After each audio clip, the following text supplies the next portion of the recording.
Sorry about that slight glitch there at the beginning, everybody. Like I say, it's a very pleasant afternoon out. 29 degrees, I'm told, about 84 degrees Fahrenheit or so. One day I'll be able to remember those without having to stumble over my words every time I have to say them. The light is very white today. My name is James Henry. On camera today is David. Hello, David. Hello, James. Yeah, it's very nice to be back with you, of course. You've been away, wassailing around the world. Indeed. On the other vehicle, a special treat, everybody. We have Stefan Winterboer, the Mystic Boer, full in front of camera today. And if you look very carefully at the thumb of his cameraman, Gracie, aged 9 in Ohio, you'll see one specially designed for you. We are going to go, David and I that is, and therefore all of you, we're going to go off to the far west, drive down the western boundary of Djuma, see if there are any leopard tracks that way, and then we're going to do the southern boundary and see the same.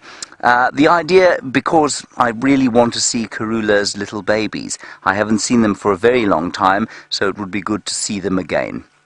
That is my plan. Stef, I think, is going to go around the northern side and see what he can find that way. It's been a hot day, so hopefully lots of elephants, but we'll see as the afternoon unfolds. Lovely to have you with us.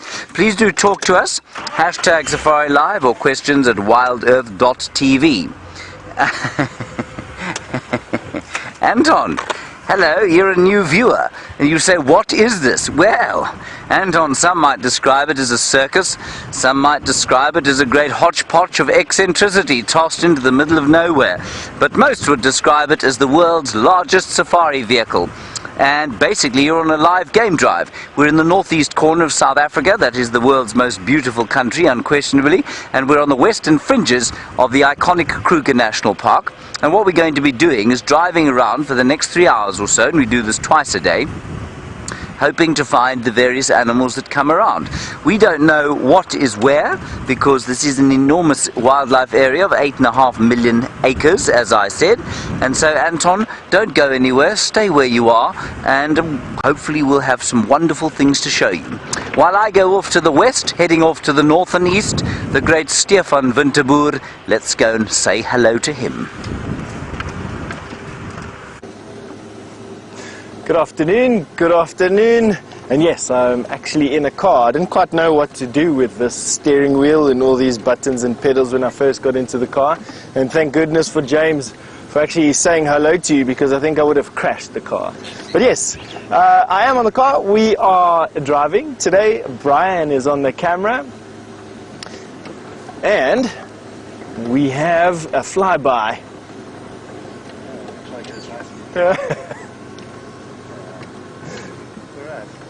There we go. Dragon thumb for you, Gracie. Hope you like it. That's it. In case you didn't catch that, that was a dragon thumb for you, Gracie. Brian hopes you like it. Took him all of the half a day to draw that. He's been trying out various designs, and he finally settled on one that is actually quite cool, as far as I'm concerned, at least anyway.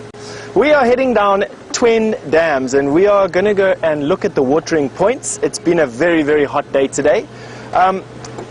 And look what we have here. Oh, now try and get me out of the way here. Wait, I think what's going to be easier. Sorry, Brian. Rather than fight my head out of the way. I'm constantly berated for the way that my shiny bald head gets in the way of all these nice shots for you. So we've got some kudu here. This is a small breeding herd of kudu, and I say breeding herd because of the presence of a youngster. But this is what you're looking at now. That's a full-grown female, all 500, no, not quite, about 300 pounds of female. And there you have the babies and the rest of the herd, made up of females, immature males, and then little calves like you're looking at now. That's about a 1.5-year-old calf. New brothers and sisters to be born in January. Most of the females that you're looking at are heavily pregnant. This one was born probably about 1.5 years ago now. You can see the overgrown feet basically, and legs, not feet, overgrown legs for that skinny little neck and head. That is a giveaway. Very difficult to actually gauge just looking at a single animal, but coming now into your screen from the right will be a full-grown female, and you can see that her neck and head are a little bit more in proportion to those legs, followed by another calf behind her. And some impala photobombing the chute. A young impala, well, kudus. I love kudus. They're one of the most graceful of the antelope out here. And then we have a young male impala. You can see from those straight up horns that he's got there. Those horns haven't started to get that characteristic bend or lyre shape to them. And that is because he was born literally about a year ago. The impala get born in about November, December time. And they all get born at the same time. And it creates a bit of a glut amongst the predators here, and more babies survive into adulthood that way. And it's actually a very effective strategy, to be honest. There are more impala in the Kruger National Park than any of your other large mammals. They've got an incredibly effective breeding structure in that sense. They're able to utilize both grass and plant matter, and so, or plant and leaf matter, and so their diet is hugely variable, which allows them some adaptation. They are supreme at keeping open areas open. Now, for years, scientists thought that elephant were responsible for open areas, but in actual fact, lately it's swinging towards them believing that impala are the ones that keep it open. So an elephant will move into an area and clear a stand of trees, or elephants would move into an area and clear a stand of trees. Impala would then immediately populate that open area and keep growth from happening, thus creating this open area. Not much past that is understood. I mean, it's obvious that less trees and more sunlight promotes grass. On the fringes of these particular open areas, you'll have some of your more protein-rich grasses, or your climax grasses, and then in the middle of these open areas, you'll start to get your subclimax grasses, but they make quite good hay material. So I don't know, I think at the second and third layer down on these levels, it starts to get so complicated with so many variables playing or interplaying with one another, it's difficult to actually see what is good and what is bad. There's no doubt that pumped watering holes have had a dramatic increase in, or have had a dramatic effect on the increase in population numbers.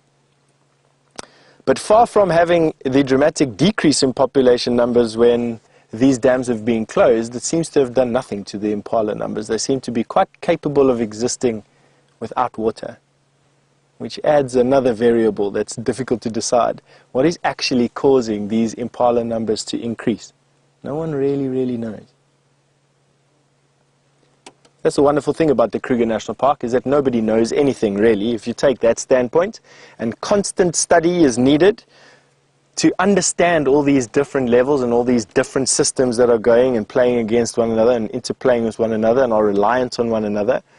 And if you ask the Kruger National Park, if you ask any of the old scientists that come through here, almost to a man or to a woman will tell you that after 40 years in this industry, they know less than they did when they started. And I'm sure that can be said for many of us.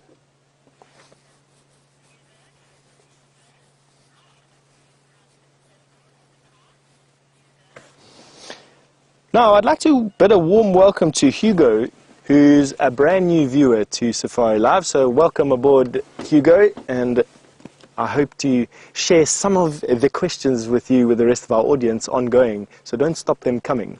But as your first question as a WildEarth and Safari Live viewer, you've wanted to know how often or how common it is to see sable in the Kruger National Park. It is uncommon to see sable in the Kruger National Park. There are only around about 350 sable in the Kruger National Park in an area that's roughly 3.5 million hectares big. You're looking at about 8 or 9 million acres. So 350 individual animals is, to start with, a low number. However, this portion of the Sabi Sand Game Reserve, which is adjacent to the Kruger National Park but with a common boundary and no fence, i.e. animals can move from one place to another, sees its fair share of sable. And we last saw a sable, I don't know, Brian, less than 6 months ago. I think it was at the onset of the dry season a couple of months ago. We had a lone sable bull come in from the Kruger National Park, come right up to Voyatella Pan, and then make his way back into the Kruger National Park. And there have been a variety of different reports across the Nkoro and Cheetah Plains, two of our nearby adjacent properties that one of them, Cheetah Plains, we can traverse on Nkoro we can't, but they're right next to one another, of sable coming in and onto their open areas in front of their lodge during the evenings. And then I know Mala Mala has a semi-permanent sort of herd of sable that live on their Kruger National Park Mala Mala boundary. So within a very small area we do have sable here, but we don't see them that many times a year because there are just only 350 of them. So nice question there. Not as common as I've seen sable in other places in the park. I would say that the northern end of Botswana, around Kasane town, there's a game reserve there that borders Namibia and Botswana. And I've definitely seen a lot of sable there. And then in Zambia, I've seen portions of game reserves there that have a lot of sable. But on that note, I think we're going to go through to, and we'll leave you with a view of this kudu. He's actually just right next to the car. And we're going to send you over to James.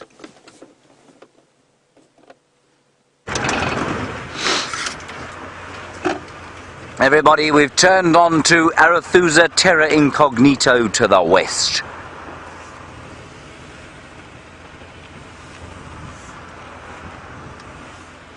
We're hoping to find, I don't know really. I got some distressing news while we were off air, everybody. Karula and her babies are on Chitwa. Thank you, James Richard, for ruining my afternoon. So now we are going to have to find Tingana or Shadow if we want to see leopards. Alternatively, I don't know, we might find something else. We're going towards Red Dam, because of course, sorry Davey, I'm just reversing because I thought that tree looked a bit thick, like there might be a leopard lurking in the top of it. You know what I mean? Oh, yeah. No, I mean? No, I don't think there is. I think it's just a bit of tree that looks a bit like another bit of tree. It is not a leopard in the tree. Okay, so my plan then is we're going to go to Red Dam here. We'll follow the line of the great, what's this drainage line called again? It's the Marakeni drainage line, there we go. We'll go to the west of Arethusa, down the other side and back out and see what we can find on the way there. Which reminds me, I must change the radio channel so that I might hear what the people at Arethusa and Elephant Plains and Simbambili have to say to us. So for those of you who are new viewers, for example Anton, who was wondering what on earth he was watching, Anton, we operate on 6,500 acres or so, 2,500 hectares. And one of the pieces of land that we use is this one called Arethusa. It's 800 hectares in extent, in acres that is. It's always so difficult to work out. 1,200, 1,500, it's more than that. It's 2,000 acres. And then off to the far east is Cheetah Plains, which we're not going to go to this afternoon because we're over here. And Elephant Plains, who I've just mentioned, is the other side of this, Simbambili to the north, and they all traverse the same piece of land. So they have their own radio channel, and that's why I have to change the channel so we can hear them. And if they find something nice, then we can go and have a look. And if we find something nice, then we'll call them, and they might decide to come and have a look as well. And that's basically how it works. It's quite clever, really. Right, there's a waterhole up ahead. There's been a hippopotamus living in it for the last little while. Sort of sub-optimal hippopotamus territory. It's very, very bright out here at the moment. I'm just trying to figure out, I think we're changing the times again, if I'm not mistaken. I stand to correction here, on the 1st of September, is that correct? But not in the evening. Or is it in the evening? I don't remember. Yeah, we will probably change the evening one. Yes, I thank you, Rebecca. I realized the morning one had already changed. This I realized, of course, because I've been taking the morning one for the last little while. Now, the evening one will probably change to half an hour later, just after the 1st of spring, which is the 1st of September. And so it'll be slightly softer light as we go out. But it is getting quite harsh. And you'll notice that we don't even take the spotlight out at the moment, at the end of drive. Ah, there is a hippopotamus, David, and he has a friend.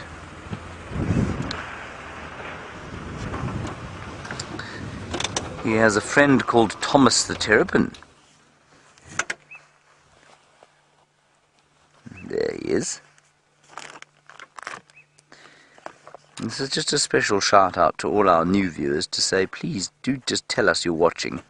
It's lovely to have you with us, and tell us where you're watching from. It's always a good thing to know where in the world we're watching from, and that is not to in any way cast any kind of aspersion on our regular viewers. It's obviously great to have you along too. Without you and without your constant conversation, well, this kind of thing just couldn't exist, could it? And there he is. You can just see his ears and eyes poked out the water, keeping an eye out and an ear out for anything that might interest him, or more importantly, threaten him. So like I say, it's quite hot out here. That is a serrated hinged terrapin, everybody.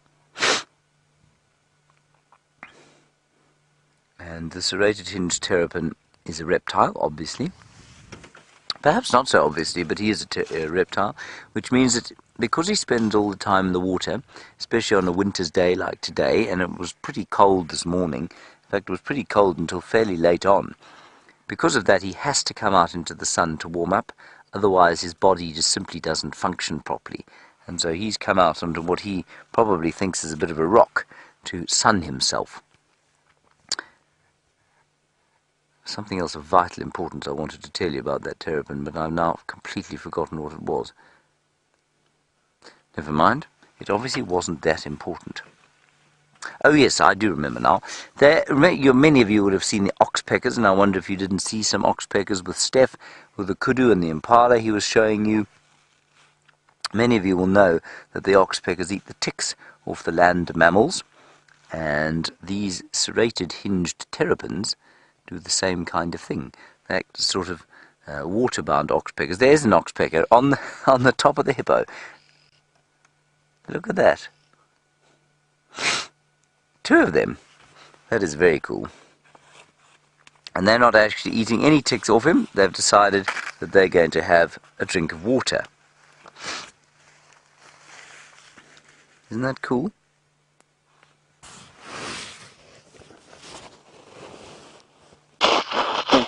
Excuse me.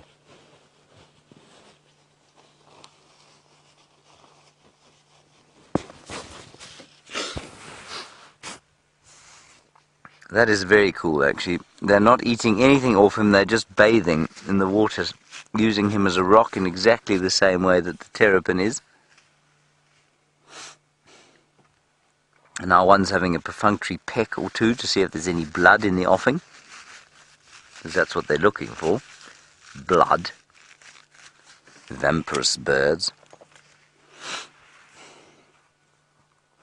And they're all red-billed oxpeckers. Not to be confused with the yellow-billed variety. Oh, they're flying off. Why did they fly off? What has caused them consternation? I don't see any raptors. And I'm just going to be quiet for 1 second, or not 1 second, slightly more than that, maybe 10 seconds. Just have a listen and see what you can hear.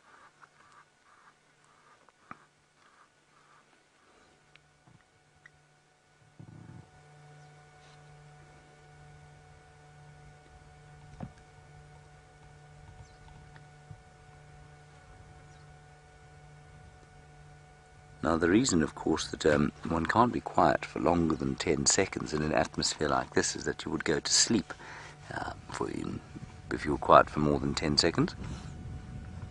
You might just have been able to hear a couple of Egyptian geese going wah, wah, wah, wah, wah, quietly sort of hissing at each other.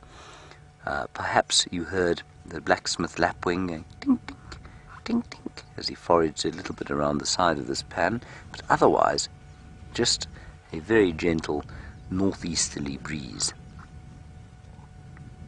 Marvellous. Alrighty, let's head along, and we're going to go into the Marikani drainage. Hello Mia, you're 4 years old and it's good to hear from you again before we just roll quietly into this water.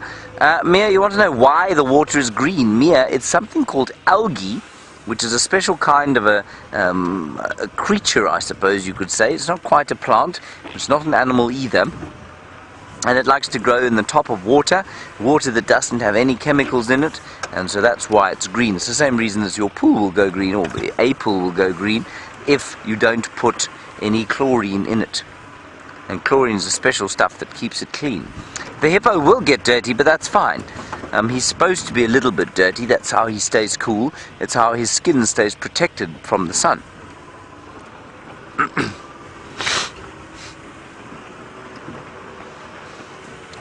Righty, now, just around the... Whoa, David, there's a bit of a sinkhole there.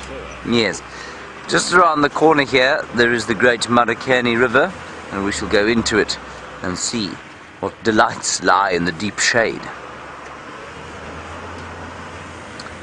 But before we do that, there is a zebra that just warrants our attention. There we go. That zebra is very impolite. It has not turned around at all to say hello to us.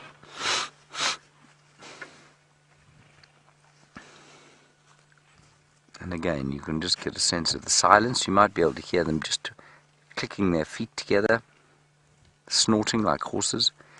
There we go. And the slight tearing sound of the grass as they graze.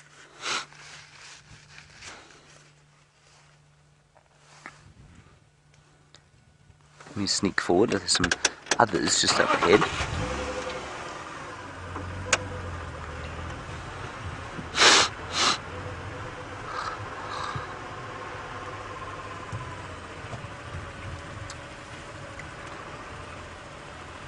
One's particularly brave, actually. Let's go around the corner here.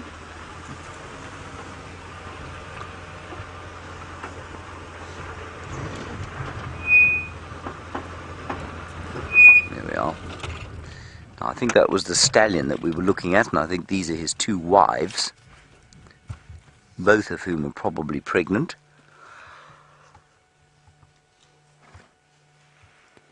I don't see any others around here.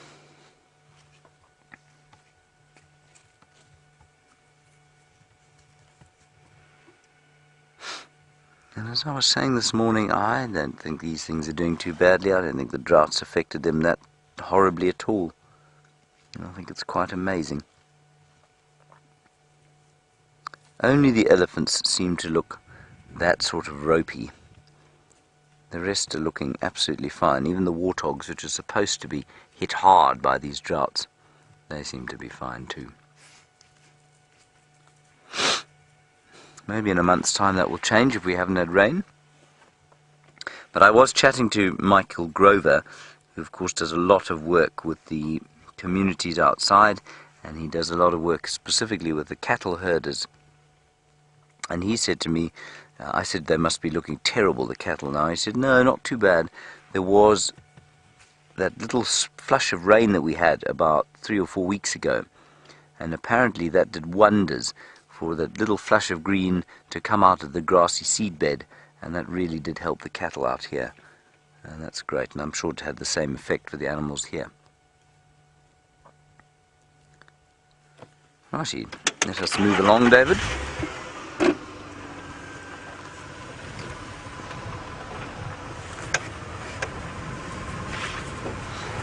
Here we have arrived in the water.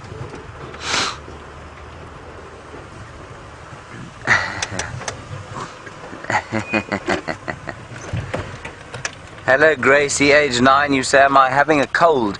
I did have a bit of a cold, Gracie, but I'm okay now. I've just got a bit of a snoggy nose, so I'm sorry about that. But you say that you would give me orange juice and read me a story. Well, that sounds actually wonderful, Gracie, so I hope one day that you'll be able to do that to me. Great, let's go across to Stef and see what he's doing, and I shall deal with my snoggy nose.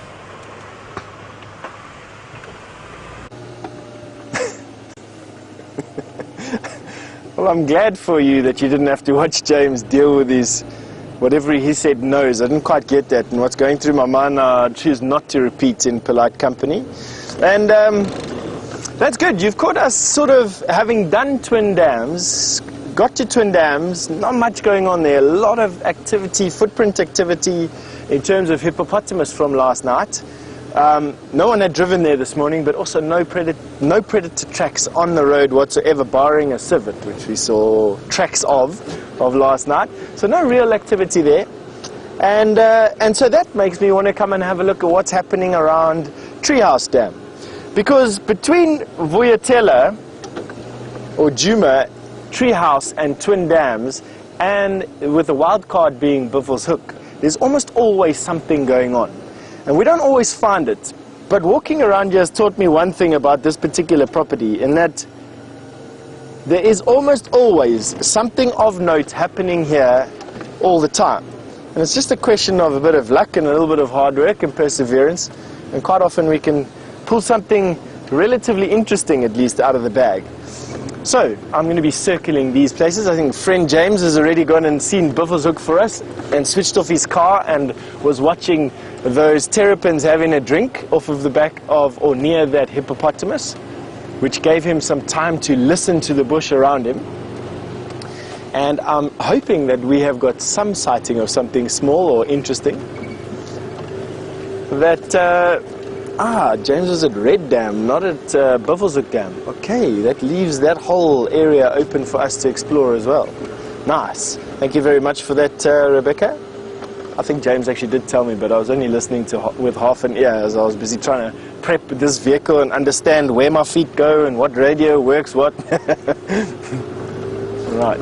So, what we need is we need a point of interest, Mr. Brian, so that I can stop, switch off, and while I'm busy talking to you, can dedicate some portion of my anatomy, my ears hopefully, and a little piece of brain capacity to listening to the bush around us. It's been hot today. Not much is going to be moving around at this time. That being said, I think predators are making the most of these. It is hot but relatively cool conditions, and the overabundance of prey animals in a weakened state. And I mean, just the sheer amount of kills that Karula has had in the last month alone just makes me it's astounding how these animals can capitalize on different things. Now, hold on, Brian. Are you busy? Seeing if we can get this little bit. I want to go back just a little bit. There's a young starling. Let's go here.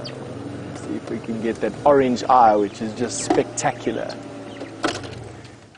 There you go. Much obliged, sir. We've got an angle issue. All right. Let's see if I can remedy that.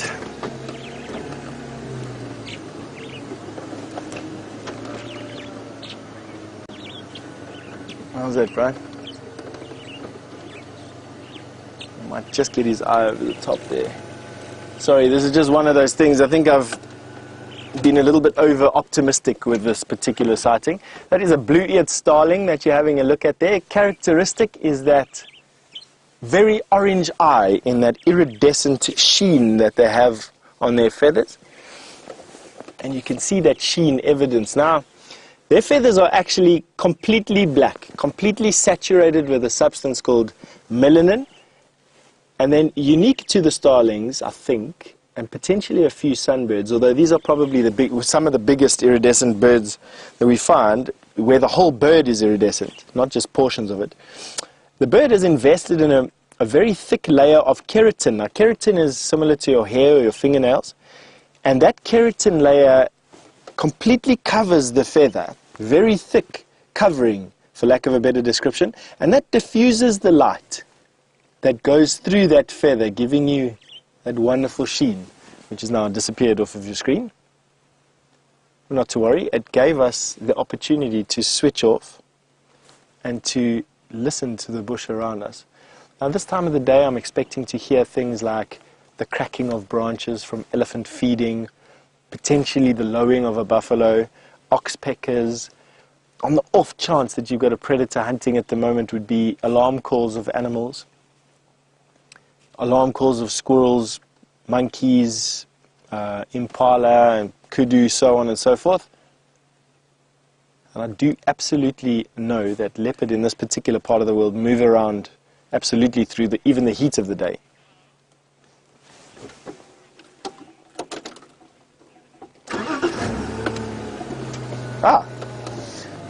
So Audrey, who's only 12 years old and asking this question all the way from the US, hello Audrey, you've asked me if we have the same squirrels as you have in the US, but you've noticed that the squirrels where you live don't sound the same as they do here.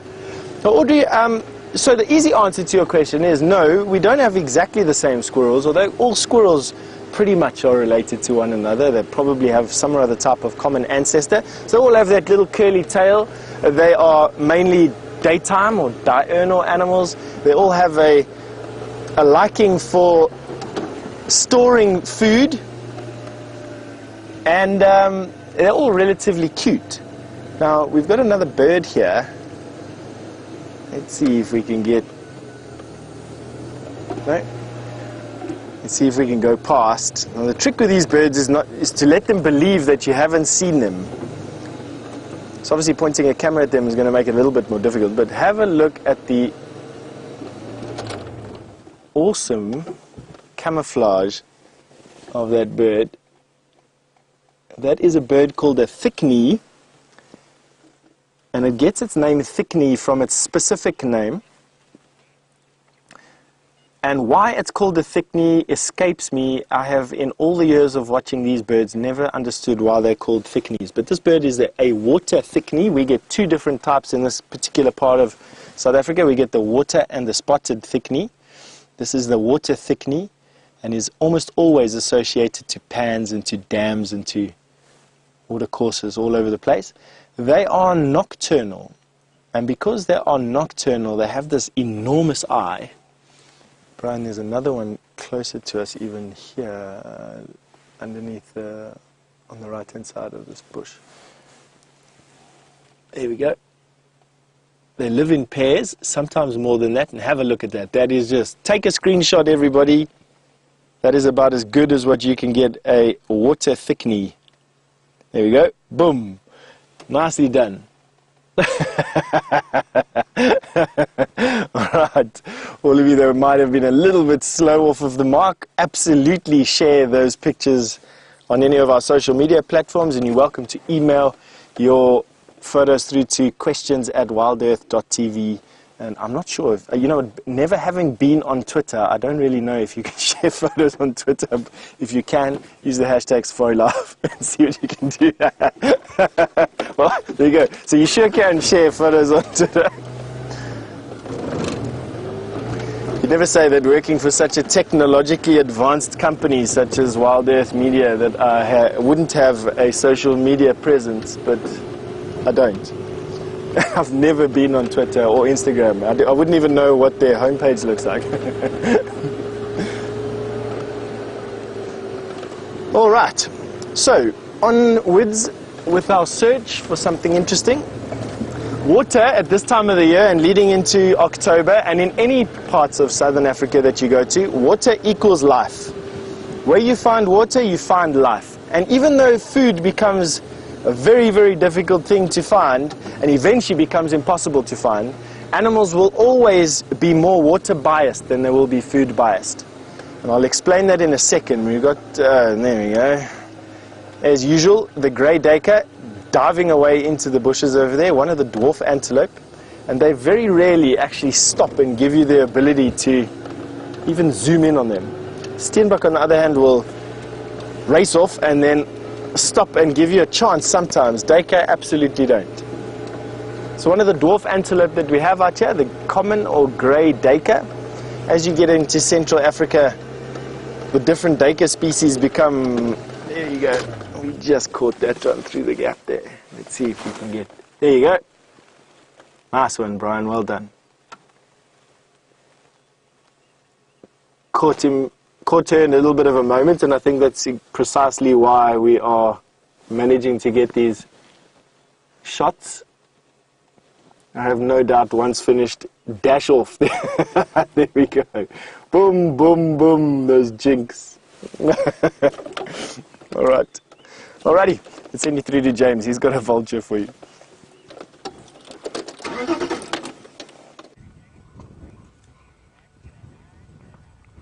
Not a daycare, everybody. Death in the sky. Sorry, I've been very tempted to use that term ever since Brent Leo Smith used it once when describing the humble lizard buzzard.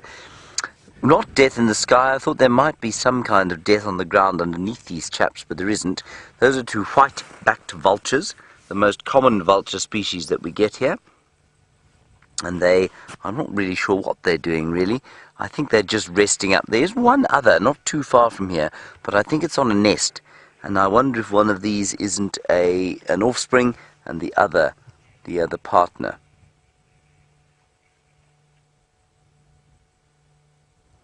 They're quite splendid birds. I mean, that's an enormous fellow. Let me tell you how big he is. Give me 1 second. Everyone is starting to get mobile now from Elephant Plains and from Arathusa and from Simbambalai. Let me just quickly tell you.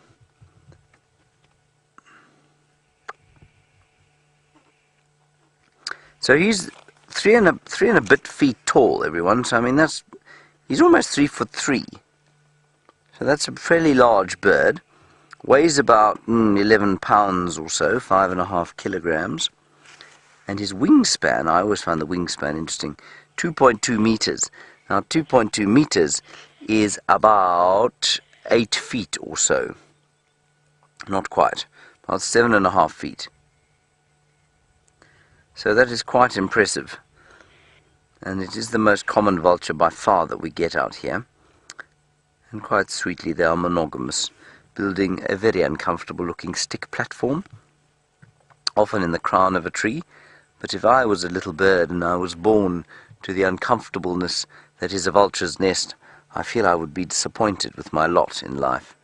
Not for them, the gentle spider-lined cup that is the wont of, say, the white-crowned shrike, which makes a most comfortable nest, and nest certainly nothing like the comfort of the nest of the grey penduline tit, which makes it a sort of it's an astoundingly woven, incredible sort of intricately constructed sack of, I think it's largely spiders' webs. And the chicks in there must be very comfortable indeed.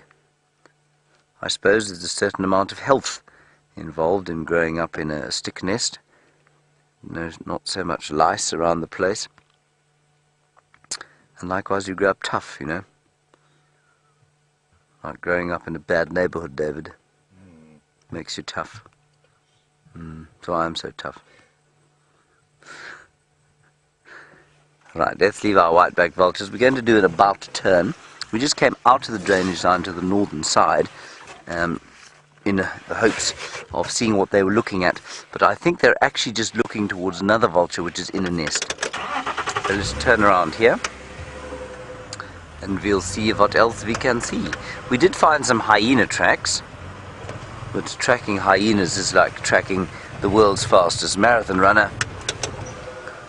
They go so very far with so little effort that it's not a great idea.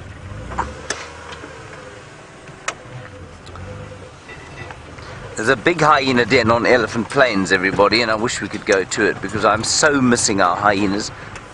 I don't know where they've gone. No one seems to have found their den, so it's rather sad. They gave us such an immense amount of joy going to their den sites every day. Anyway, these things go in cycles, they do.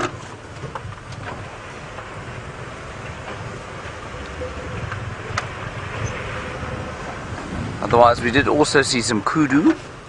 They were feeding inside the drainage. But other than that, not much.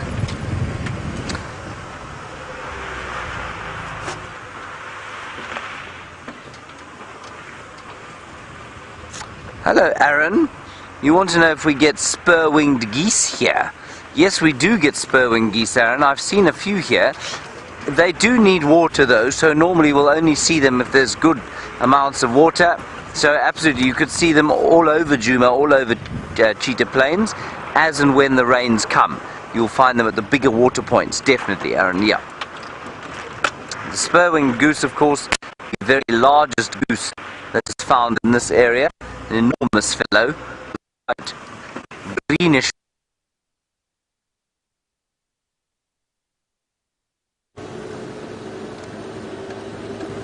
Sometimes all that you can do is leave decisions in the road up to chance, and that's exactly what we did here.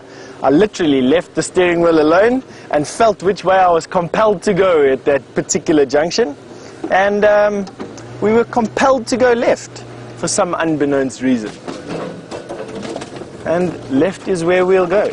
Now while James finds some new signal, you're going to be on another portion of our endless search for something interesting to show you out here. A little bit of, well, we've had a few impala around, birds are going crazy, we've had some dwarf mongoose that have made an appearance while you were looking at this interesting vulture activity that you had. Nothing too much. Oh, and we had the kudus when we opened up the show as well. There's some kudus. So things are moving around. I mean, even while I'm driving here, to be honest, in the shade, so let me get in the shade there, in the shade and in the wind, it's probably easily 10 degrees colder than out in the open. So it's not actually that hot today. Now, we were talking about the fact that animals will always be more water biased than they are food biased, and that is almost a universal truth. So where there's water in the dry times of the year, leading up to and just past October, water is exactly where we need to be concentrating our searches, because animals can go a decent amount of time without food, but cannot go long periods of time without water. There's a generalization: 3 minutes without oxygen, 3 days without water, 3 weeks without food. That's a generalization.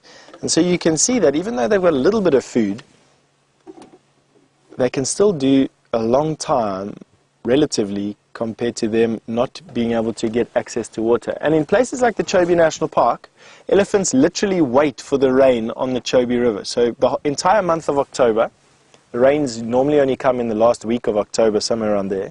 Entire month of October, elephants in their tens of thousands sit on the side of the Chobe River and pretty much just stay hydrated, and if they can, in a bit of the shade, but even that is secondary to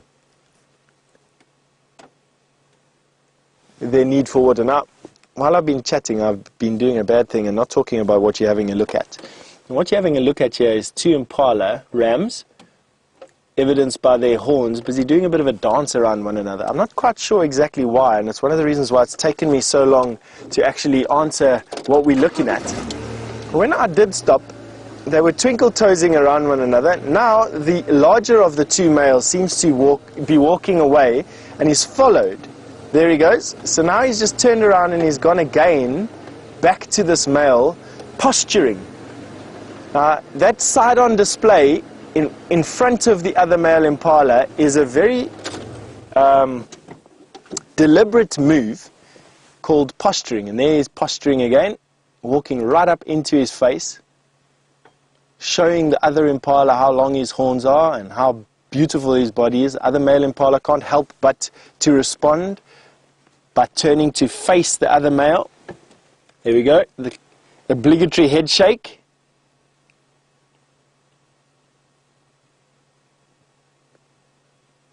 Now, this time of the year is not the impala's rut. That happens in about May. And so I think that this is just them practicing, to be quite honest. I don't think there's any serious intent here at all. It's not to say just because it's not in the rut time doesn't mean that boys don't fight. As you'd all know, boys have this tendency to want to scuffle and wrestle with one another. And even if it's not that serious, it definitely will be practice for when it does become serious. And that impala on the left-hand side with the big horns will be big enough next year to actually challenge any of the dominant male impala in this area for dominance over a herd, and mating rights, obviously, that come with that.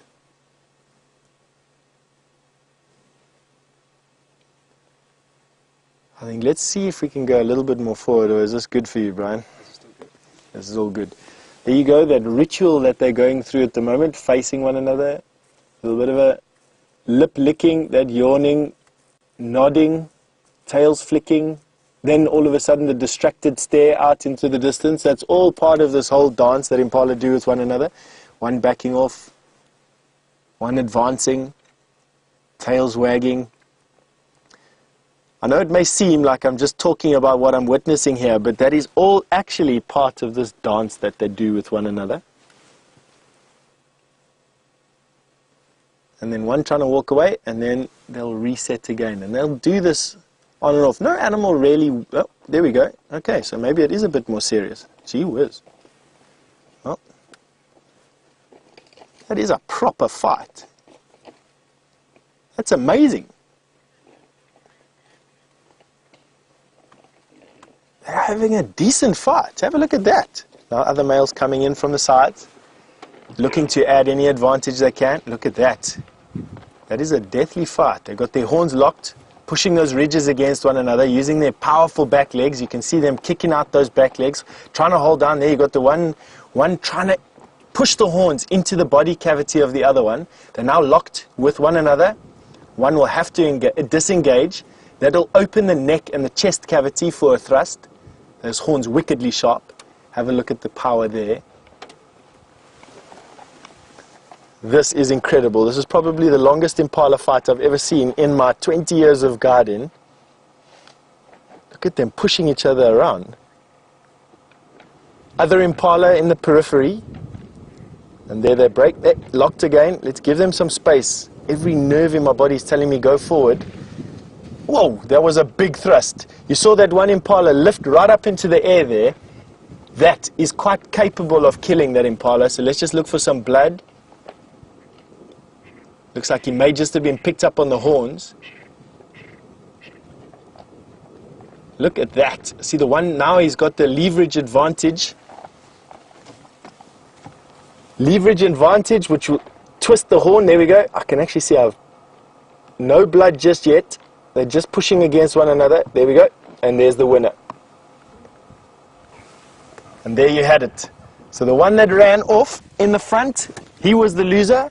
The one that chased, he was the victor.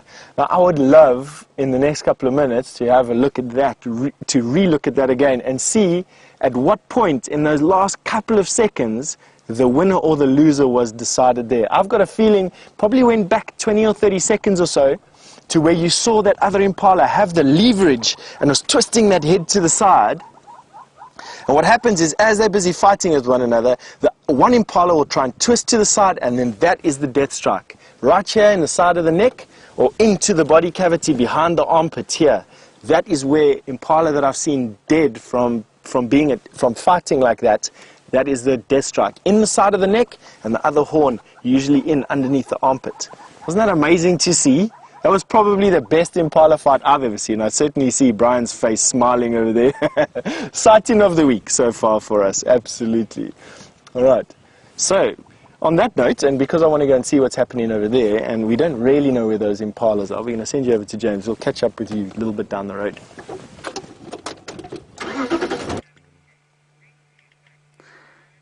Hello everybody, we're searching for the magnificent bird that is the long-billed crombeck. David had him perfectly in picture, but then he decided that he was very camera shy, and as Rebecca started to count us in, he thought to hell with this, and off he flew.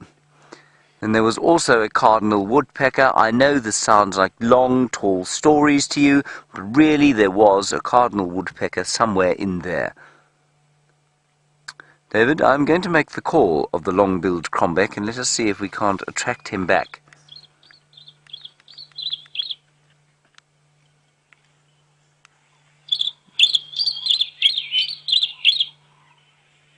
Come on, crombeck, where are you?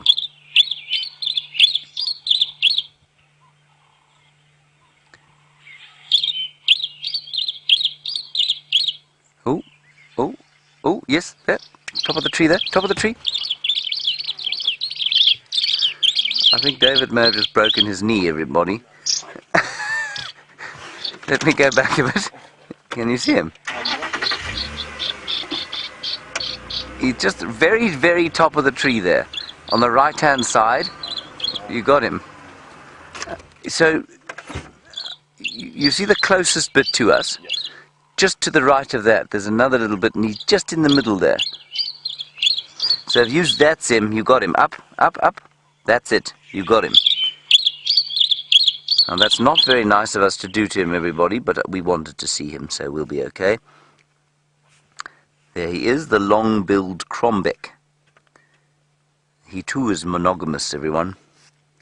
And he makes a beautiful nest, a hanging sort of purse. But he is parasitized by one of the cuckoos, the class's cuckoo. He's quite special, isn't he? And he's called long-billed because he has a slightly long bill, I suppose. But mostly, his most obvious thing is that he does not have a tail. You see that? He's got almost no tail at all. He's deeply confused as to what on earth was shouting. And they eat it with that long bill like that. The big thing for them to eat, of course, are invertebrates. Insects, termites, spiders, mantids, the odd tick, the odd insect egg even apparently, and they like grapes. I've just read that, I didn't remember that. They like grapes, everybody. The long-billed crombec, a sophisticated palate, enjoys a little bit of Shiraz of an evening. On those wonderful colours, the grey and the blue, with a little bit of sort of, what would you describe that as, sort of, I don't know, pale tawny. That really is a lovely array of colours. Then you can just see the buds of the marula tree coming out there. That's really special as well. And there's another one calling now, and that's why he's looked round. There. He's getting upset. Oh. He's flown down. Oh, he's right here. He's in that same bush that we started out at, but he's gone into some very thick stuff there, so I think we'll probably leave him, rather than challenge David too much this early into his work cycle. Thank you. Very nice. The long-billed crombec.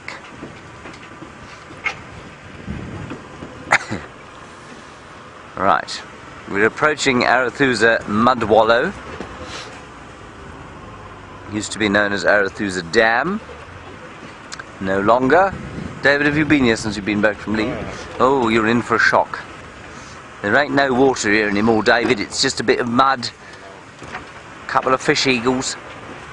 Oh, I don't know if there are any fish eagles here anymore. They may have completed all of the catfish by now.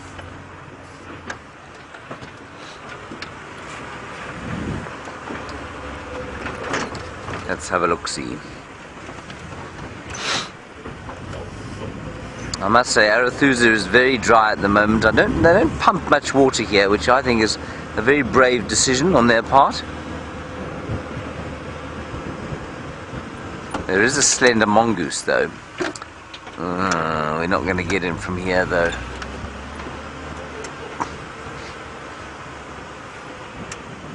There's a fish eagle flying away. Did you see it there? There are two of them there.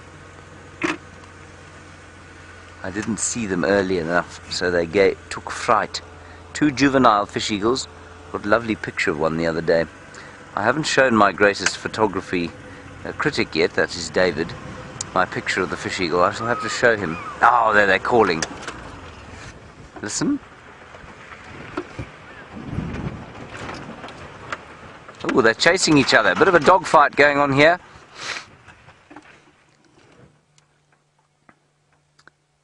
Oh, they've left each other be. Okay, one of them's landed very close by here. Let's pull up the road here and have a look at him.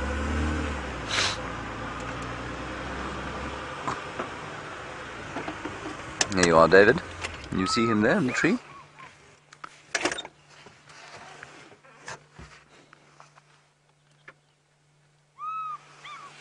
Now, let's see if he responds. He's very young. You see very mottled plumage. There's another one calling from way in the distance.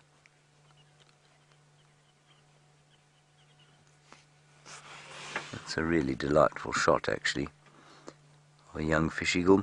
And when we say juvenile, I mean he's obviously almost the size of an adult, if not the size of an adult, but he's just not mature yet. And I think they take about 5 years, if I'm not mistaken, to get to their adult plumage.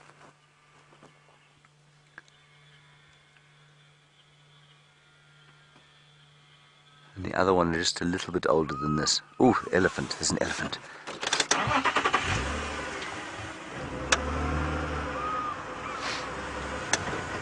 In fact, there are a whole lot of elephants.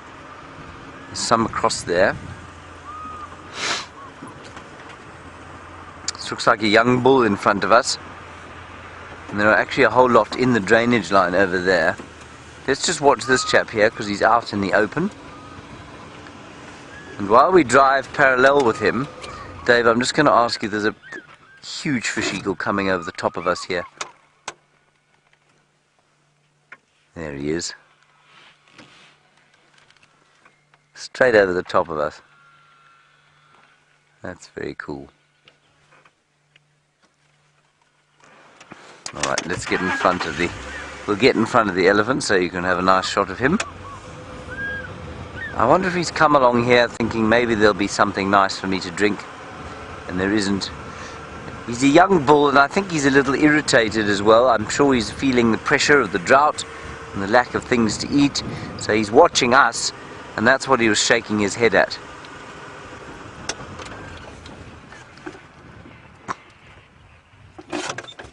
Let's wait here.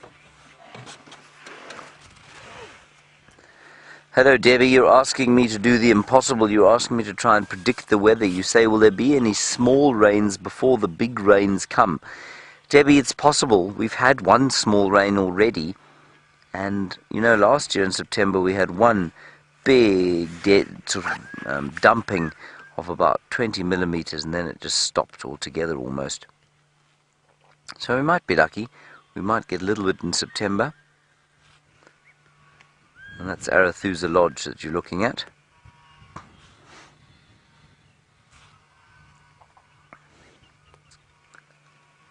No, he's a young fellow, ambling along.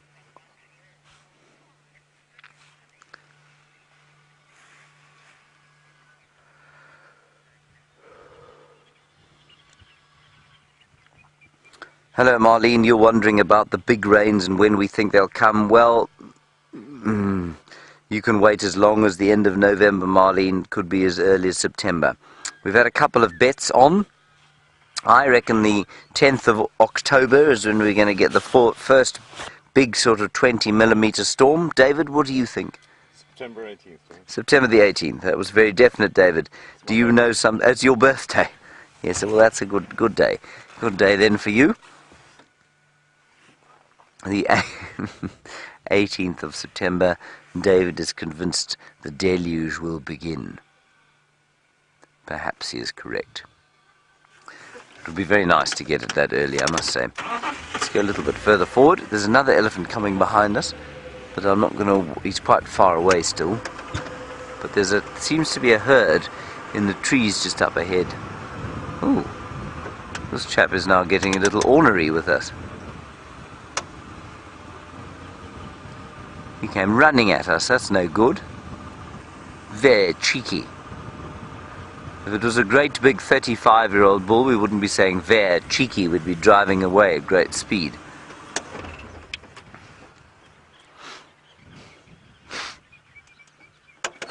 And while this elephant is being very cheeky, David, on the road in front of us, if you'd like, if you're getting... No, hang on a second, wait.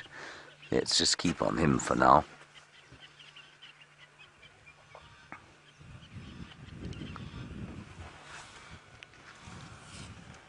He doesn't like the sound of the car, I think. I think these elephants are getting more and more irritated.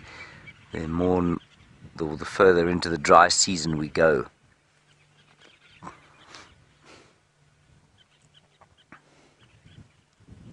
I think he's also a bit bored.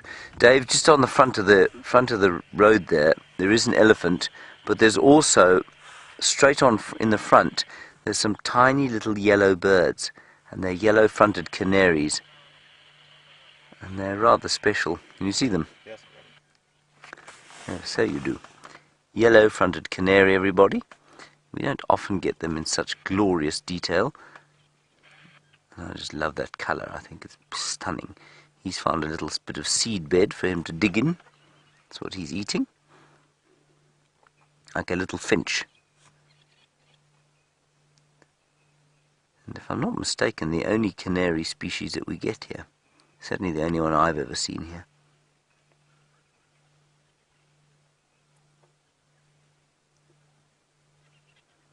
Isn't he great?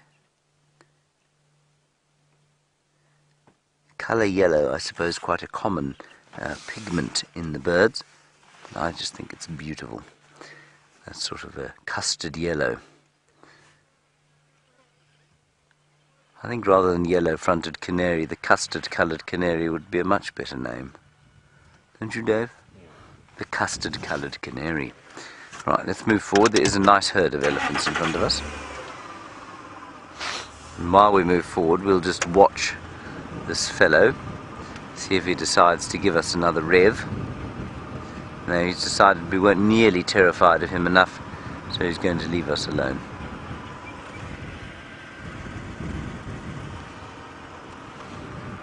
Now, as I've said to you before, David, of course, you can tell he's a male by the rounded front of his head. Can you see that?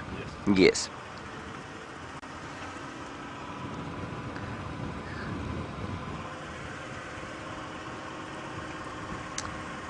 Just a little herd feeding in the bushes here.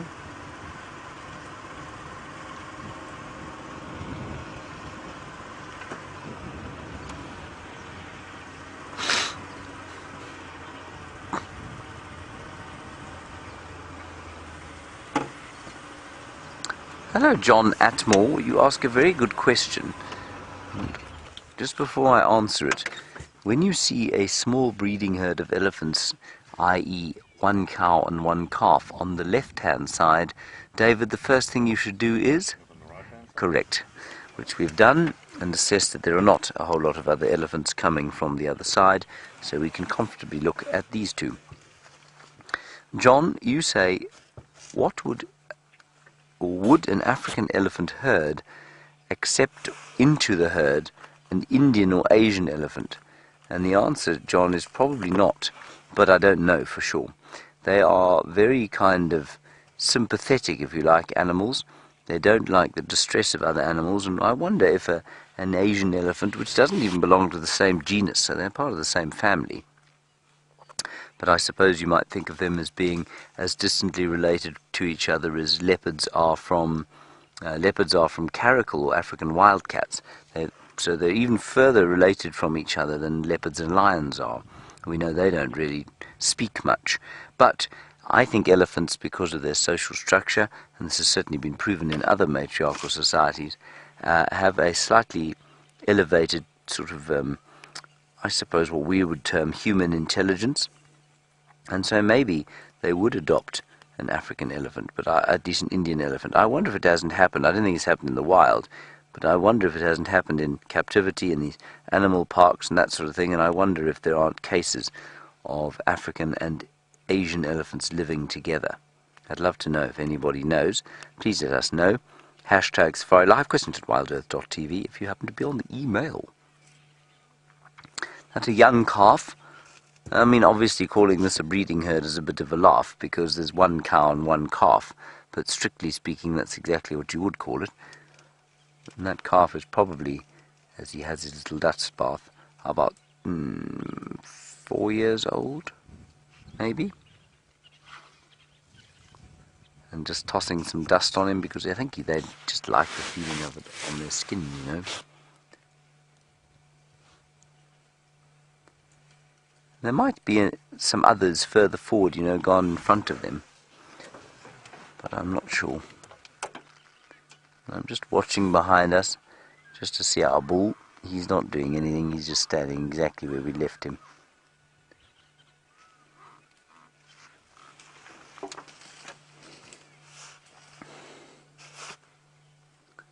He sneaks slightly forward so we can get a view of the mum. Everything out here seems really kind of soporific at the moment. They're all kind of very sleepy in this relatively hot afternoon.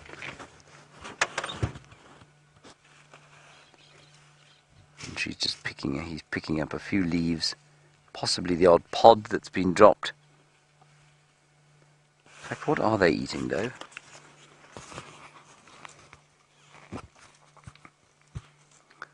Because that's not a tree they'd normally eat. You know, it's a guarri bush. I think that's one or two things that are growing underneath there. Oh, there's another species of tree there. It's a spikethorn. They're eating common spikethorn, or Gymnosporia buxifolia, which is pretty tannin-rich and very thorny, so I'm not sure they'd eat it unless they didn't really feel like they had a choice. They're eating with slightly long teeth, I feel.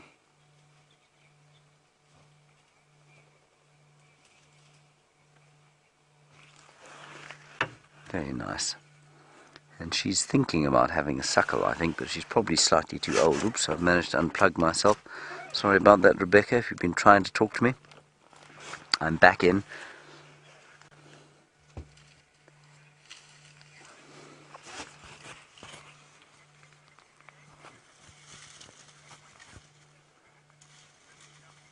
That's interesting. Leslie in Seattle, this is wonderful. You say that in your zoo you had a herd of 3 elephants, 1 African, 2 Asian, and you said the African was the dominant animal, but they got on with each other fine. That's wonderful. Thank you very much for that, Leslie. Let's head across to Stef, get an update from him. I'm going to continue on my quest to the south of Arathusa. Welcome back, and you caught us trawling the cheetah cut line for whatever we can find at the moment.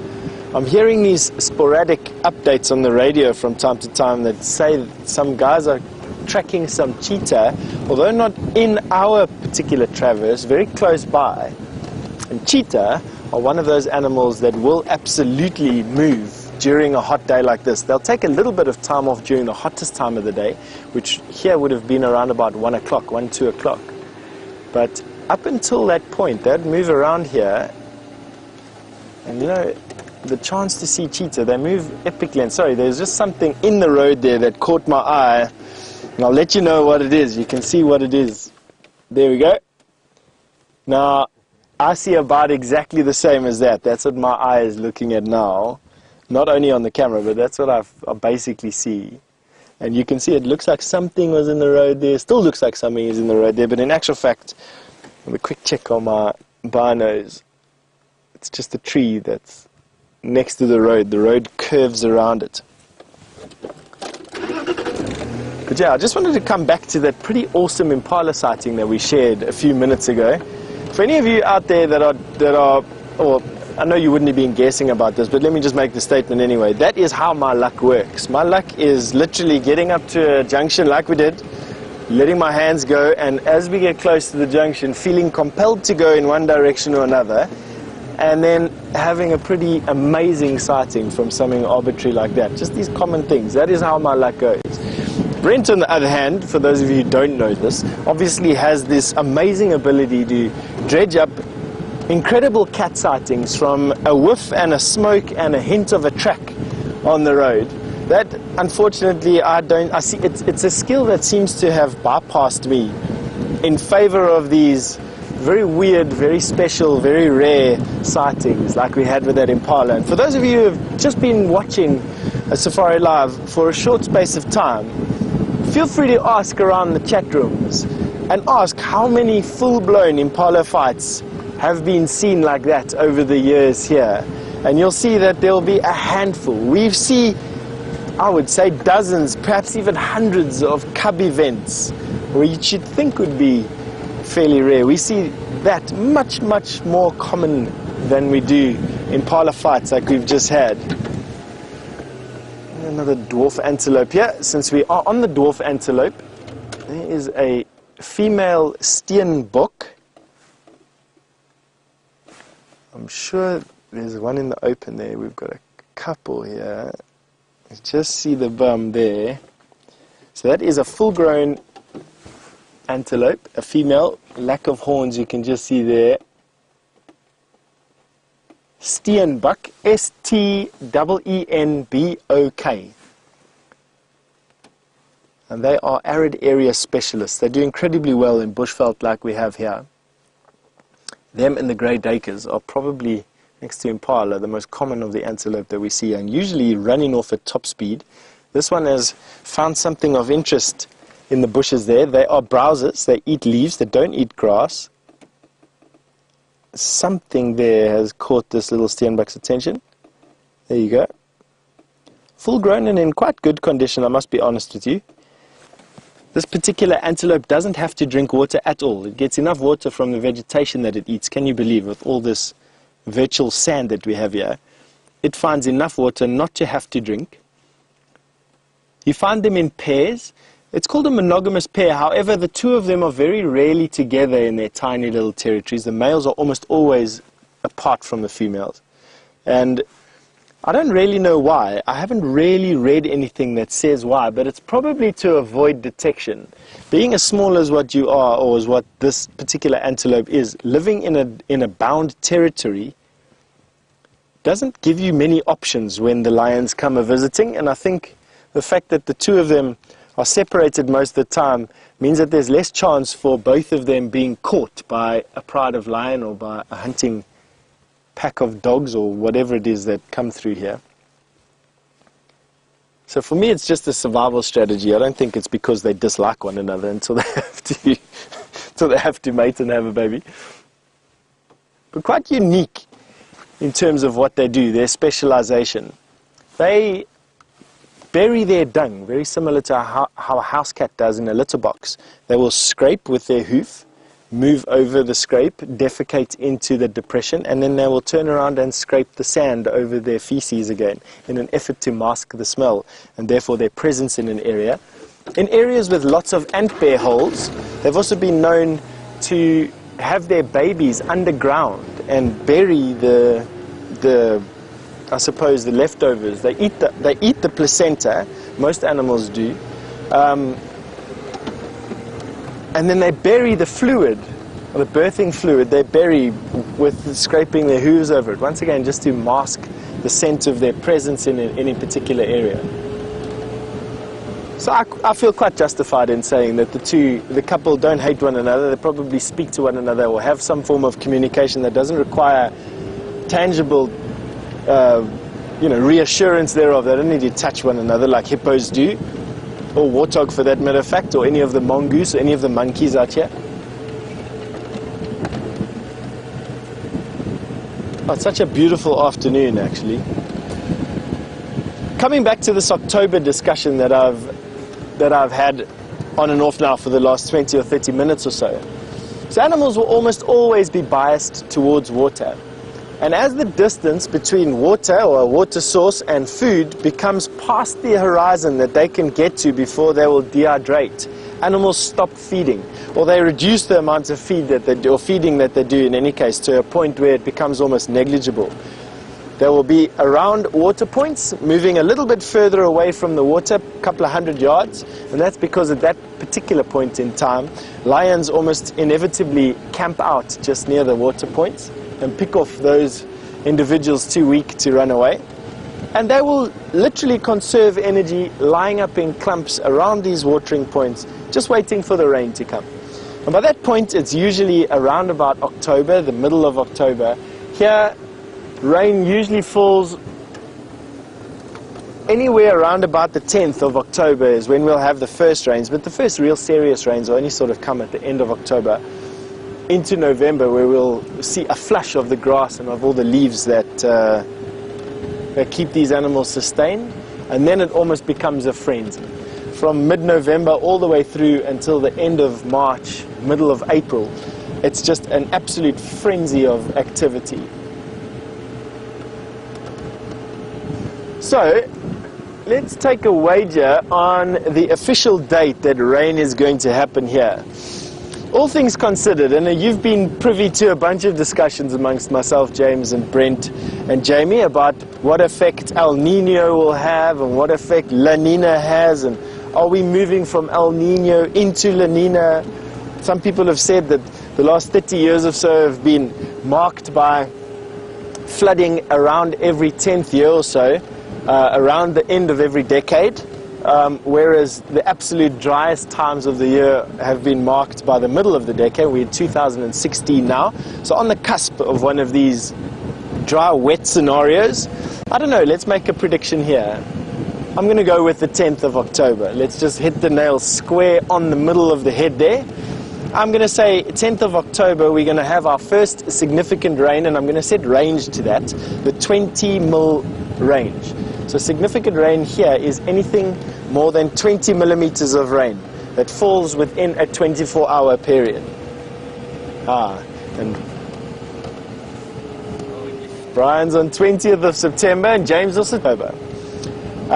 It's Paul Kruger's birthday, the 10th of October, and luck would have it that on Paul Kruger's birthday, Paul Kruger was a former president of South Africa and is who the Kruger National Park is named after, and that is sort of the mark that people give to rain in this particular area. So James and I are sticking to Paul Kruger's birthday. That's how you're supposed to say it, although you'll never really catch me doing that again. And I'll share it with James. We'll share the prize money, whatever it ends up being. All right, off we go. So we are on the hunt for a cheetah that was seen coming. I don't think it was seen coming into this area. It's definitely off our traverse, but definitely moving in this particular direction. And with the temperatures not being that hot at the moment, I would well imagine that cheetah that hasn't caught anything could quite easily come here. I mean, it's a couple of 100 yards, that's it. And we have seen cheetah exactly where we are before. Male cheetah definitely are also territorial, very similar to how lion and leopard are. And there's nothing that would prohibit a cheetah from coming through this area to refresh a scent mark or just visit an old haunt.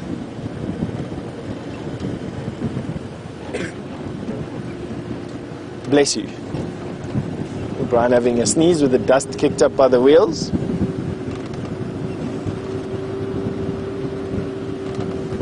It's also starting to get to that particular time of year where we need to start thinking of sunscreen to preserve our youth.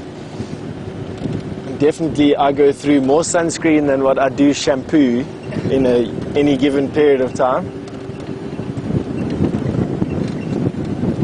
The massive fin of a big nose that I have and my forehead that tends to stretch. Oh, sorry, Brian.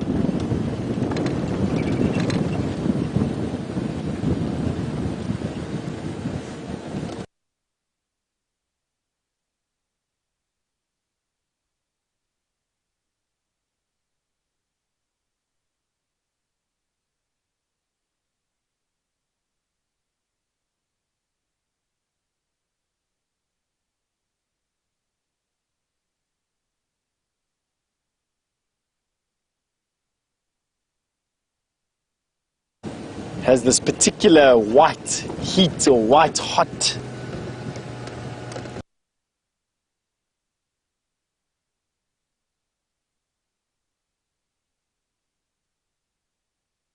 It is such a winter sky that you're seeing there. So the August winds have kicked a bit of the dust into the atmosphere here, and the dust here is white. And what it does is it gives this milkiness, milky smudge to the horizon and to the sun. Lends itself to some pretty epic sunrises and sunsets that you've no doubt been sharing with everybody over the last couple of weeks. But it also sort of blurs out that beautiful blue that the sky has after a rainstorm or at the beginning of winter, those first few crisp mornings. So this dust that gradually builds up in the atmosphere, this dryness that builds up in the atmosphere, all heralds the rain.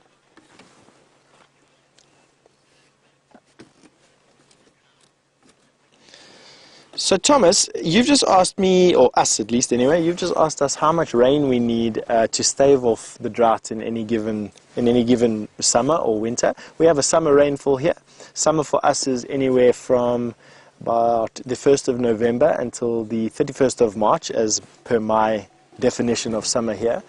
And generally, on an average year, we'll have about 450 mils of rain. That's about that much in any given year. Anything half of that, which is what we've had now, is considered a drought. Anything double that, so up to this much, is considered a very wet or flooding year. Now, in 2012, we had over 1,000 mils of rain. 1,000 millimeters of rain fell here, about 1,200 in actual fact. And in 2016, we had about less than 200 millimeters of rain that's fallen. So you can see that the mean range over a very short space of time is quite big. But when we look at average, and this is just statistically speaking, of course, Thomas, we have about 450 mils of rain in a year, and from that horizon we will decide plus or minus. As to are we actually in one of the worst droughts that this country's ever seen, I don't know. I really don't know. I have...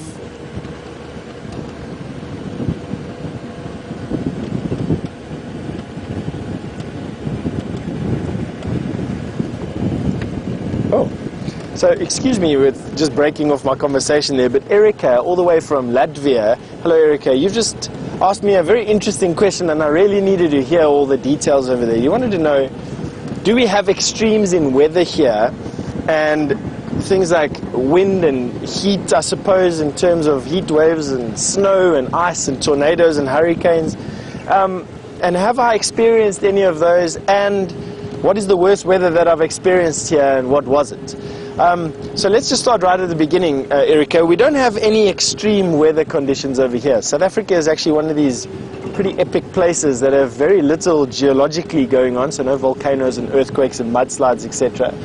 And from a climatic point of view, we're also pretty stable.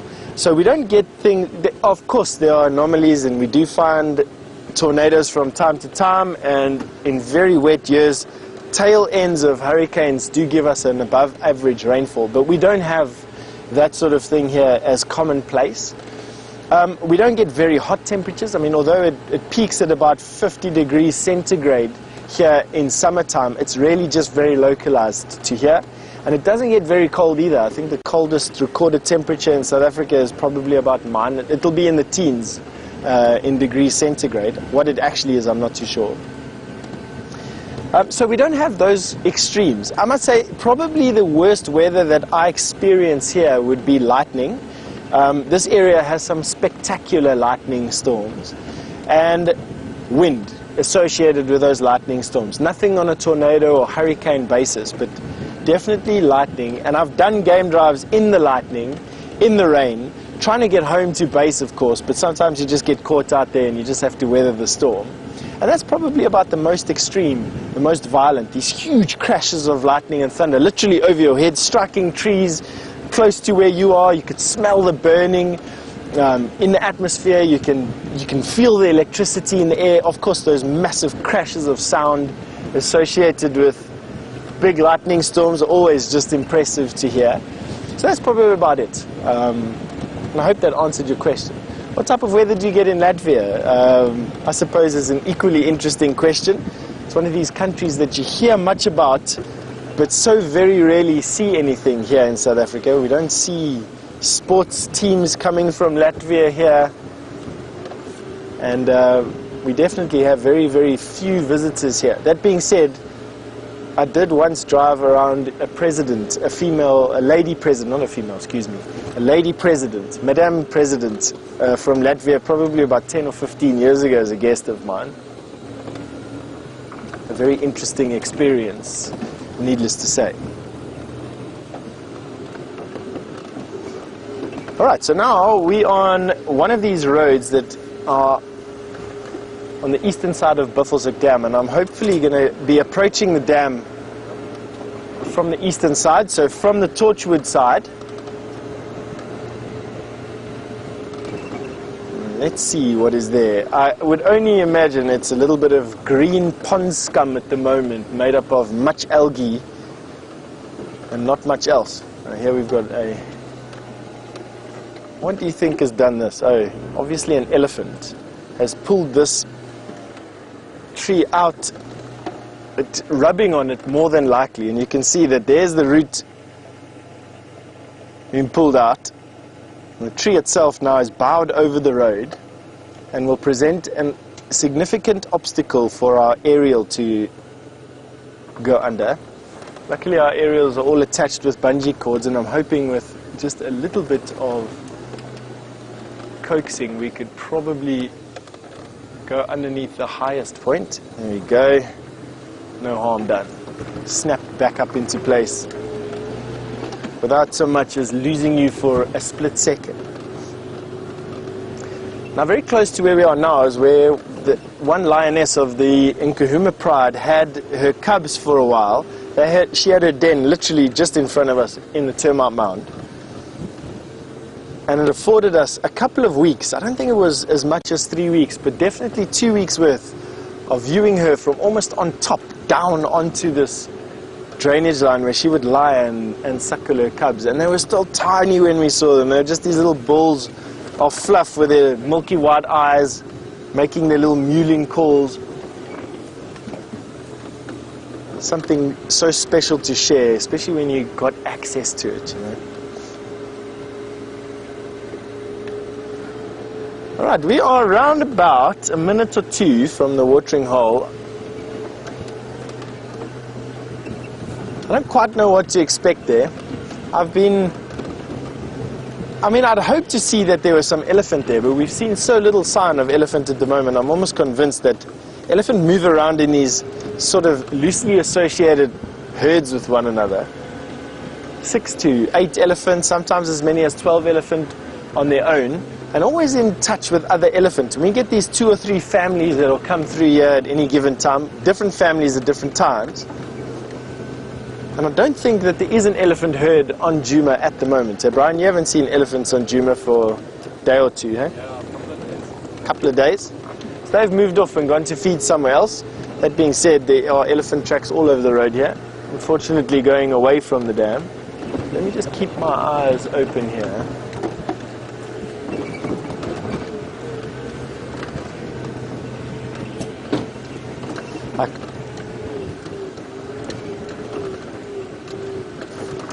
Right, I can see the torchwood that we are talking about there in the background, covered in its red-billed buffalo weavers, another common thing around watering points. There's the sheen of the water in the distance.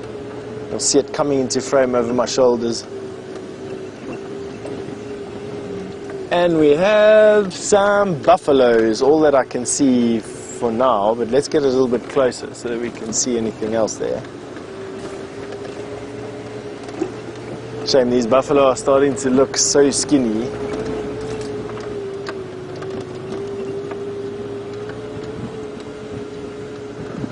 Alright, we're going to see if we can get into a nice place to view these buffalo, and they won't run away, but the warthog that James are with definitely will. We'll catch up in a bit.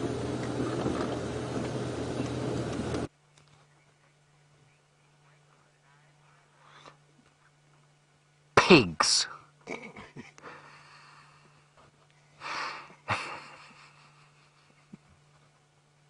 Why are you laughing, David? It's just the way you said that. Yeah. They are pigs, everybody. There are some warthogs. A sow and her 2 piglets. I must confess to you, everybody, there is no greater joy I have in the world than when the cameraman is unable to contain himself. Good. So them be pigs, and they're going about their business, and do not believe anybody who tells you that a pig cannot cope with a drought. It is a patent untruth. These chaps are very healthy. They're fat. They're, well, not shiny, but they're full of mud. You can't see their hips. They're in very, very fine shape indeed. And I think this is very interesting, and I've said this to you before, but if you drive from here to Hoedspruit, you drive past a reserve that is a closed reserve, so it's not open to the Kruger. So I think it's probably about 10,000 hectares or so, 24,000 acres. And if you drive along the road next to that reserve on the way to Hoedspruit, you will find warthogs that look like they've come out of Ethiopia circa the famine in the 1980s. Really horrible looking, sort of emaciated animals. And yet you come into this open system where nothing is managed really by people, so the predator numbers are able to regulate in accordance with the prey species numbers and vice versa. And you find these pigs here, and they look fantastic. David, they are pigs. There is nothing to laugh at. Your picture is shaking because the cameraman is unable to contain himself, everybody. Sorry about that. Nothing we can do. So I think that it's quite a lesson for us, and I'll tell you why. We're going to just try and drive a little. No, well, let's wait for them to disappear. I think it's quite interesting because on these smaller reserves, obviously the numbers of animals are often managed, and we think as human beings we know what's going on. This is evidence that we clearly have no idea. And I suspect what happens there is that the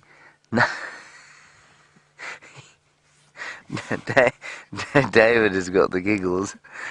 I suspect we're going to drive forward, everybody, and so the shaking doesn't look like David giggling. It looks like my driving.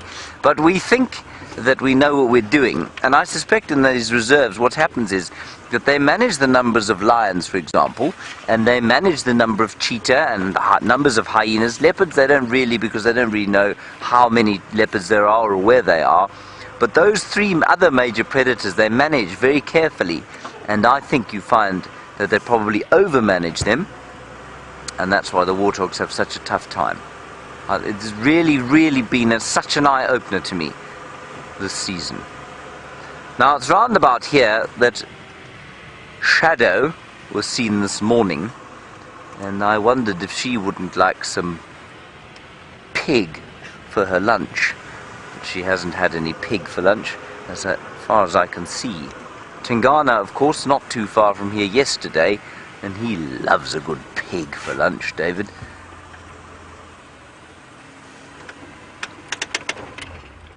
And there we are.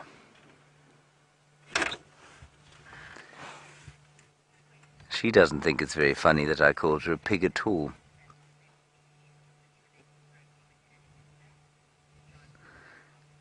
Hello, John in Arkansas, you say? Are warthogs and razorbacks the same species? John, I've never heard of a warthog called a razorback, so I'm going to say no, I don't think so. I don't know what a razorback is. Where do you find razorbacks? I'll just look it up here, but I don't think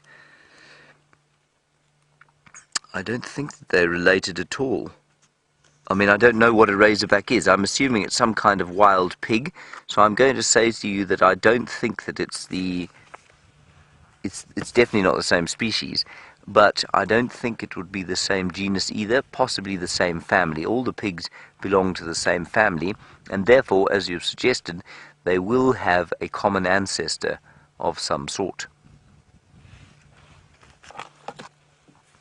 But I know someone in the final control will now be frantically Googling away to see if they can find out what a razorback is.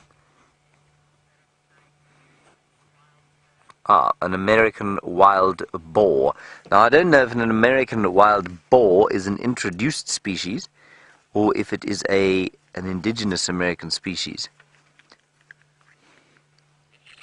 So I'm going to have a guess here and say that I think that hogs, pigs, are possibly only New World species, at least Old World species, so Eurasia and Africa, but I might be quite wrong there.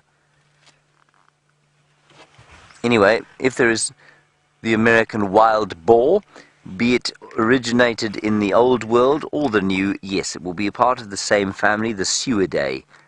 That's the pigs.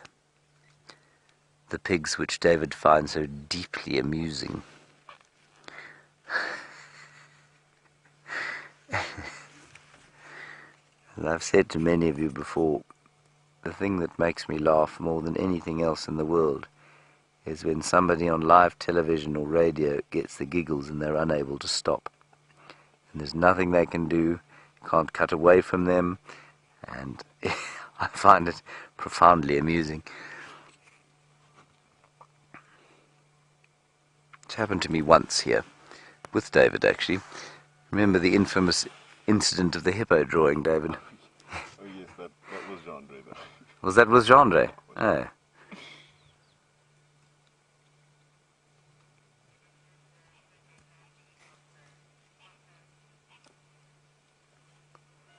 So we know that the razorback is in fact in the Suidae family, so I'm glad I got that correct. Thank you, Rebecca. Rebecca is directing today, Kirsten McLennan-Smith tapping away on the keys. On the googly. Oh, sorry, it's Louise on the googly. I should have known that. Of course, I've been speaking to her half the afternoon. Sorry about that, Louise. Please don't punch me when I return home. Now, there's something else interesting going on here, David. There's a lilac-breasted roller doing its rolling around here somewhere. I've just heard it calling behind us. Someone's safari club. Whose safari club? There it goes. Oh, Breakfast Safari Club. You want to know if warthogs are edible and if they taste delicious? Yes to both answers. Where is this bird now? Let's just stop here for a second and just listen, because it is amazing to watch them, and this bird has been displaying. He flies up into the air and he does these flick-flacks and turns and rolls, and it's really amazing to watch.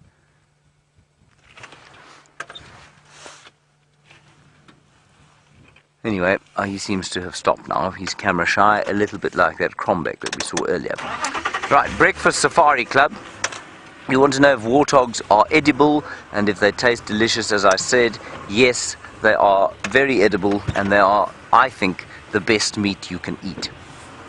They are my favorite thing to eat. I've only eaten them 3 or 4 times, but they are delicious. Yes, you are. Very delicious. Alright, we're going to leave these pigs alone and let's head across to a hippopotamus with Stefan, and I will try and calm David down.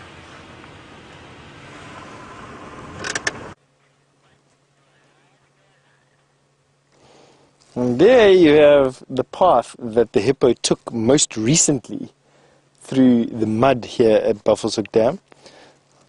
I don't think we can actually call this water anymore. It's literally just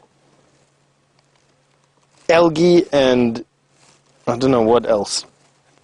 A mixture of everything disgusting. Keeping there that rock-like thing is a hippo. And while we've been here, he's only moved his face and his come off of his right hip just slightly. It wasn't even in. The buffalo that were here, there were about 5 or 6 buffalo here, didn't faze him in the least. And Brian and I have been musing over the fact that he doesn't seem to be rolling around enjoying the cooling effect that mud evaporating, or water in mud evaporating off of his flanks would give him. He just seems to be lying here very lethargic. That said, hippo do produce a skin secretion that does absorb UV when dry. It's called hyposudoric acid. And on his eyes and just behind his ears, you'll notice a reddish pink tinge. That is the residue from that hyposudoric acid. It dries to like this reddy, pinkish, orangey color depending on the actual animal, and is a natural sunscreen that actually absorbs UV like sun cream does. Can you believe it? I don't know, sometimes these animals and what they've evolved to do and how they've evolved to do it is just astounding. On a large scale, of course, things like hippo and elephant with their trunks, and hippo with their sun cream sweat, and giraffe with their incredibly long necks, and all manner of antelopes with their horns on their bodies and all that sort of thing are amazing. And then as you go smaller, things tend to get more bizarre and more fantastic. You know, as we go into the insect world, things become even more harpoons and poison-filled sacks and mandibles that can cut through who knows what, armor plate, strength so many thousand times of their body weight. Rena, you've just asked, well, you've just commented on the fact that you hope that this hippo doesn't get stuck. That's actually a pretty valid comment, Rena. I've never, you know what, let me rephrase what I was just going to say. I was going to say I've never found a hippo stuck in mud, but I have found lots of hippo skeletons in mud and in pans. And I would only imagine that at a point a hippo would get too weak to release himself from the sucking effect of this mud. They do have a four-toed foot that splays under weight, and as soon as the weight is taken off of it, it actually reduces in diameter and breaks the suction that mud causes. So they're not as prone to getting stuck with their feet in mud. They've got these big wide bellies that are pretty low to the ground that would act as almost a sled-ish type thing. So they are definitely better able at coping with mud than what most other animals are. I mean, considering that their ecological role in this particular web here, or this bioweb that we have here, is to keep channels clean and free-flowing, they definitely have a dredging nature. But, and this is where the but comes in, and why your comment was so interesting, Rena, is that hippo cannot float. They are neutrally buoyant, which means that they neither float nor sink. We've got some buffalo that are returning to the water. I wonder if they've left here, decided that, hang on, wait, so they forgot that there was no grass out there, and it's much easier just to come lie in the mud for the rest of the afternoon. So coming back to that, hippo can't float. They sort of walk on the bottom of pans. They are sort of, they're not denser than water. You can definitely see they're a bit more graceful underwater, but yeah, I would say a bit more graceful than they are on land, but it's not actually true. I would say that they're neutrally buoyant. Unlike these buffalo, I think, with their big, heavy bone structure and their big, heavy horns on their head, they just sink straight to the bottom.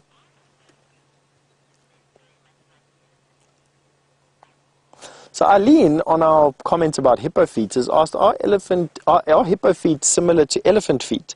Eileen, in the fact that they've got a number of toes covered by a fatty deposit, yes, except that with an elephant, the fatty deposit is entire and gives them an oval or a round foot, whereas with a hippo, they've got their toes. But yes, they splay under weight and they reduce circumference or coverage. Look at this buffalo just horning the mud. Who knows why? Probably because they get these parasites that sit on the creases underneath their horns that just bore into their skulls and their skin, creating what must be one of the itchiest appendages in the animal kingdom, is a set of horns on a buffalo. And I would imagine that the mud would cake these insects and maybe help to slough them off when it dries. Or it could just be the fact that buffalo are cantankerous beings and want to horn the mud.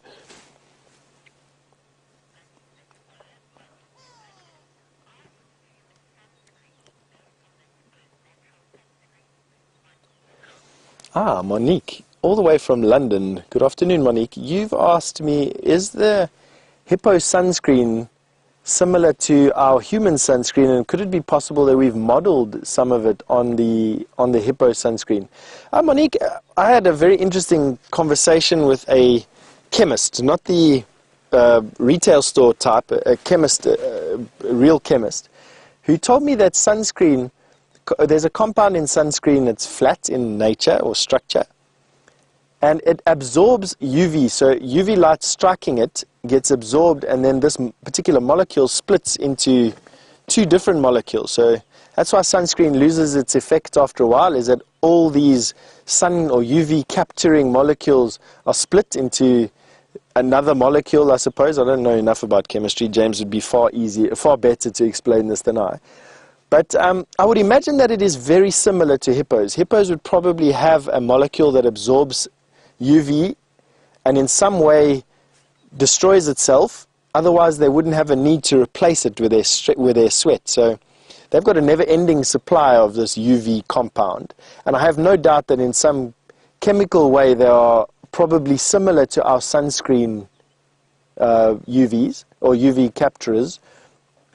However, would it be the exact same molecule? I have no idea, Monique. I don't know enough about that particular topic to tell you. I can tell you, though, that it's called hipposudoric acid, and it is a fairly, well-known compound. I'm sure there are lots and lots of different resources, and you're welcome to please enlighten me, and I will then share it to the rest of our viewers. The fact that if it is similar to our sunscreens, you're welcome. Send it through to, or send your answer or your comment through to that email questions@wildearth.tv, or use that Twitter handle, the hashtag Safari Live, and I'll share it if it comes through, if you can find something significant. I can't remember ever having found anything significant in that particular line, but maybe you're better at looking than I am.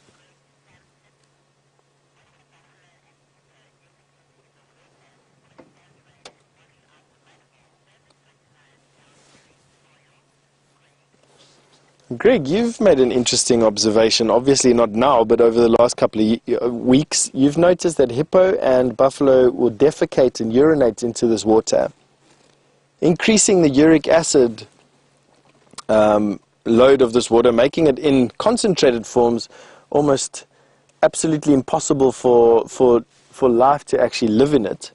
But you wanted to know, when this gets flushed out after heavy rains, would it fertilize in some way areas further downstream? Absolutely. I would say absolutely. There's just such a concentrated soup here of nutrients that is all busy decomposing in some form or another, and is busy having all these other chemicals added to it and all these other compounds added to it. I have no doubt that it would seed areas that don't have this further downstream. And while concentrated in these dried up pans, when diluted again, you might find actually become very useful. So yes, absolutely, I would say that is a very feasible comment to make. Now what is baffling to me is the fact that these buffalo were here as we arrived,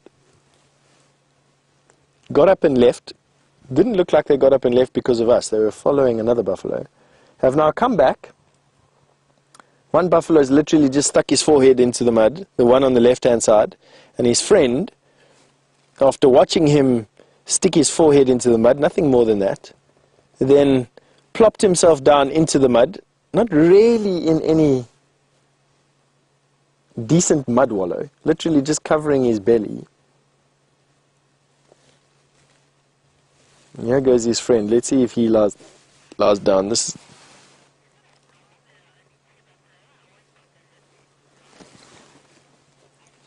So Ali, you've asked a question, is it abnormal for only 2 buffalo? You've noticed that buffalo tend to live in big herds. Ali, you are 100% right. That seeing 2 buffalo on their own is abnormal. Buffaloes are generally found in herds, with the exception of these old male buffalo. Old male buffalo, being the size that they are, don't follow the herds around. The herds get so much unnecessary attention from predators, and also with so many mouths to feed, they have to move constantly. That old male buffalo that are quite capable of defending themselves, although that said, quite often old male buffalo like this end life in lions' tummies, will choose to stay behind that melee and that ruckus. And you'll find that anywhere from 1 buffalo to pairs of buffalo, or sometimes even up to 30 male buffalo, will all be seen around a wallow together. So you're right and halfway. In that buffalo tend to be in herds. They're a contact species. They'll tend to be in herds with one another. But it's not uncommon to find full-grown, mature bull buffalo like these, singly or in pairs like this, or in fairly large groups, up to 30 is what I've seen recently. And these form brotherhoods with one another. These buffalo have a relationship with one another, and they will very often come to one another's aid when one or the other, or even both, are being plagued by lion. An animal this size only really has one animal to fear, and that is a lion, even though a lion is almost a quarter of the weight of one of these big buffalo. Lions are just supremely gifted at hunting. Quite tough to hunt buffalo. Lions have to actually learn how to hunt buffalo. It's not a common thing for them to hunt normally. Lions hunt what is most common in their areas. In this particular area, the lions tend to swallow buffalo whole. They definitely hunt a lot of buffalo here. This one on the left definitely isn't comfortable. He now walked into the mud. He walked out again, looked like he was going to lie down, and you can see him swinging his head from side to side. I wonder if he knows something that we don't. Far more in tune to nature are these animals that live here than what we are. For all our ability to control things around us.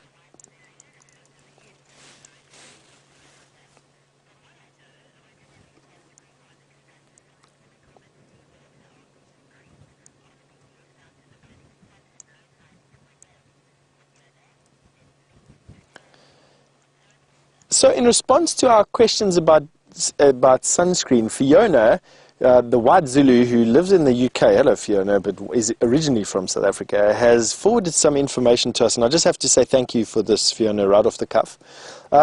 Fiona says that the original compound for sunscreen came from seaweed. Seaweeds obviously need a compound to absorb UV when they get left out to dry when the tide goes out, and so the original the prime compound for our modern day sunscreens come from an extract from these seaweeds. So it's not unfeasible to think that the compound in a hippo's sweat is any different from the compound that we have found in our sunscreens today, or find in our sunscreens today. Probably not as effective, and the hippo would need to secrete a lot more of it to have the same effect as our modern chemically enhanced compounds, but definitely very feasible. So thank you, Fiona, and I hope that answered some questions for everybody out there. And on that note, and with this buffalo now finished having his 2-second mud bath, we're going to link you back over to James, and we are going to carry on with our search around this area.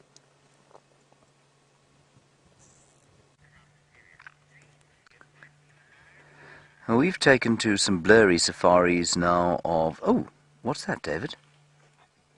It seems to be a leopard, indeed. It is a female leopard. It is Shadow.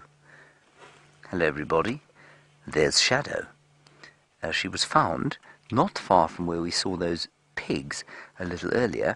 In fact, she was found while we were looking at those pigs, and she was found on foot, though, and I was very cross with myself briefly because I thought I'd driven straight past her, which indeed we had, but she's completely out of sight of the road.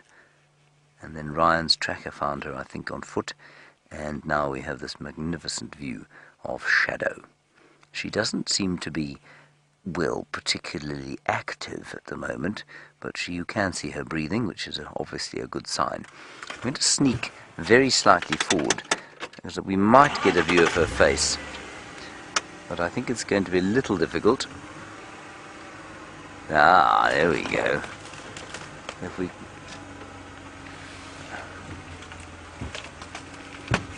Sorry, David, I seem to have run over a fairly substantial tree. That's the best we're going to get, I'm afraid, at this stage.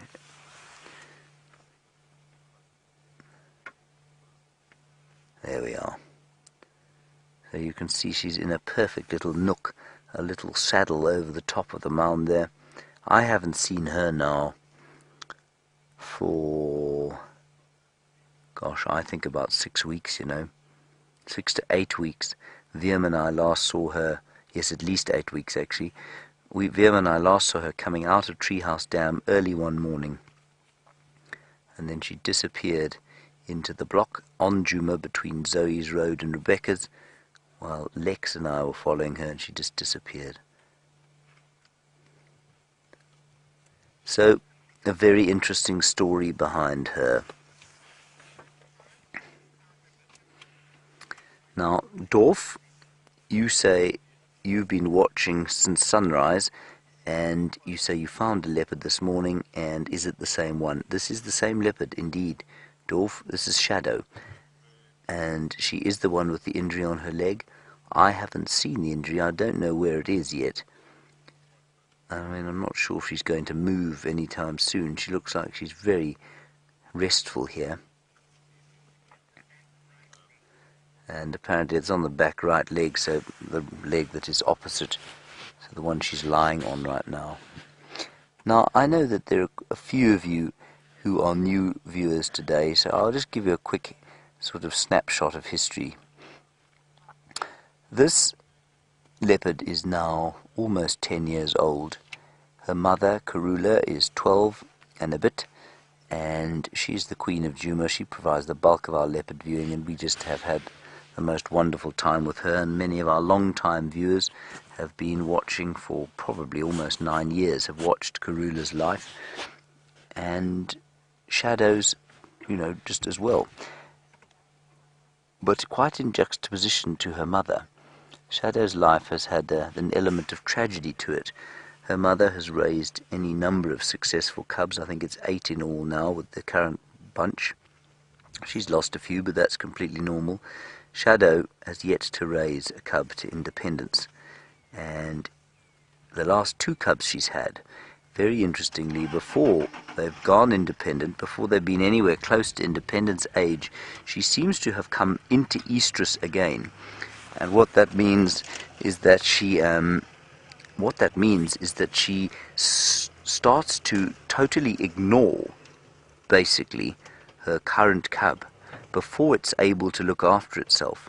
And if she falls pregnant again, well, then she'll just leave it completely. So it's really quite a tragic story there. She's looking at us now. She doesn't hoist her kills, which I'm sure Brent would have told you about today. Which means that her cubs will inevitably be more threatened. I wonder if she hasn't seen one of those pigs. She's seen something. And so whenever I see her, I feel a little twang of sympathy and sadness, to be honest. And I am becoming more and more convinced that her lack of success is down to a hormonal imbalance or some kind of physiological imbalance. That means she comes into estrus much too soon. We're going to go around the side to where Ryan was there, see if we can get her face in the golden light. Anyway, and I think it's a really nice, it's an interesting story. It's a fascinating one, and this is the joy of what we do, of course, is you can follow the lives of these animals so intently and so closely, and you can come to know them so well. And I know that all of our viewers have their favorites. Some of you have Karula as your favorite, well, most of you do. Some of you find Shadow your favorite.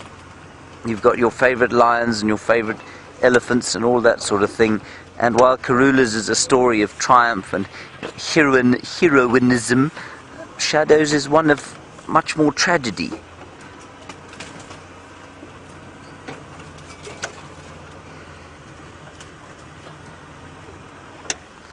Now, Ryan's very close in, so I'm going to try and sneak in as close. I think it's probably fine. Davey, you tell me when you got a shot of her face there. Is that alright? A bit forward? We have a shot. Okay. There we are. Now we're not much more than 2 meters from her. I'm not sure I've ever been this close to Shadow before, Hello, my dear lady. the original princess of Juma.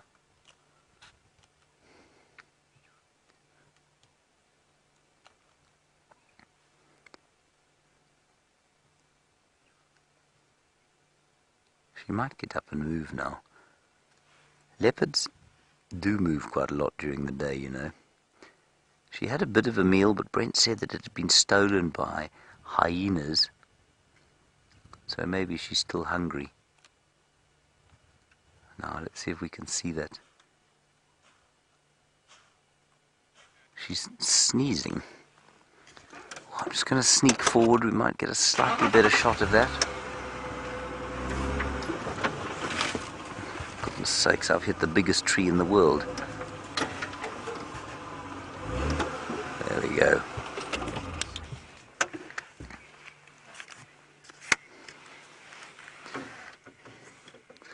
Sarah, you ask whether it's possible Karula left Shadow too early and perhaps therefore she didn't learn proper cub rearing. Sarah, I think it's highly unlikely. They don't learn cub rearing, you know. That comes entirely from instinct.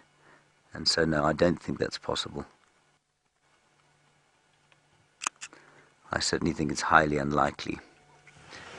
It's an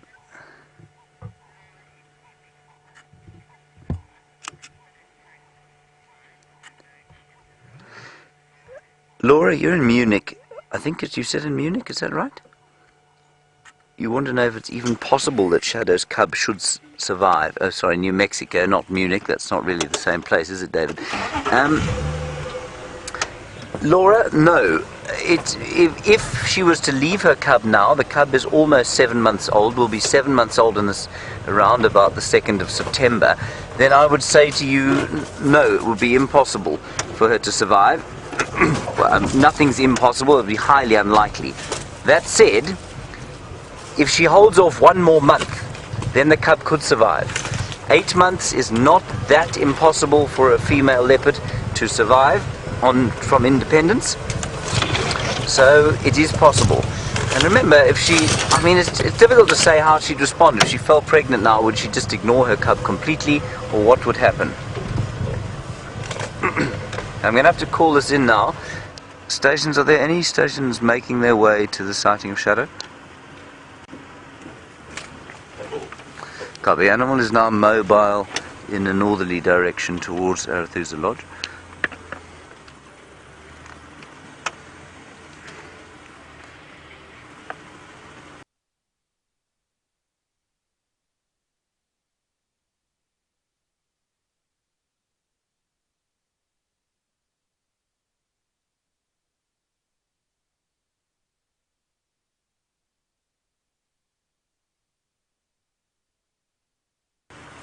There's that injury on her back leg. That does not look nice at all. But she's not limping. So it's probably a flesh wound that is just, it's just not going to feel very nice, but I suspect it's just a flesh wound and she's not limping at all. You know what I think did that, David? No, have another guess. Pig. I think a pig did that. That looks like one of those vicious bottom canines that the pigs have. I wonder if she didn't take on one of those pigs and get bitten. She's marking her territory, so she's definitely still very much the territorial female of this area.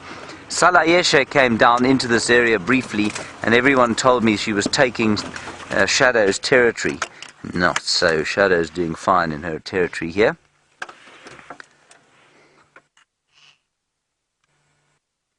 Beautiful light now.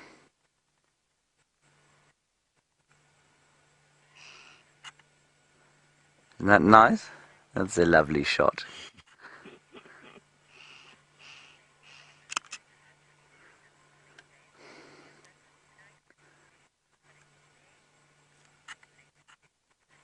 Hello, Paddington Bear. You say that you were devastated to hear of my injury this morning. That's very kind of you, Paddington Bear. Are they considering amputation? They tried, Paddington Bear, but I stopped them. I said, nay, nay, I shall be fine. Fear not. I will apply a healing balm. As Shadow goes to sleep, let's head across to Stef with some elephants.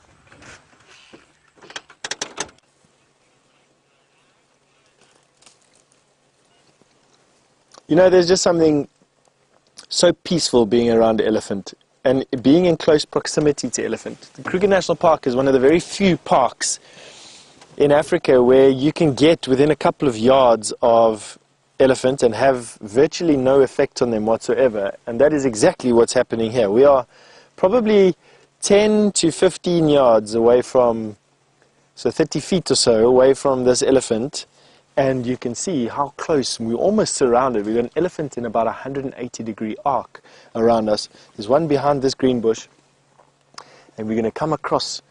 I'm sure Brian will come across. There's one there, you can just see the tail. No, then there's one, there's three of them here, all sharing these black monkey thorns. And then we have another elephant off to our right-hand side,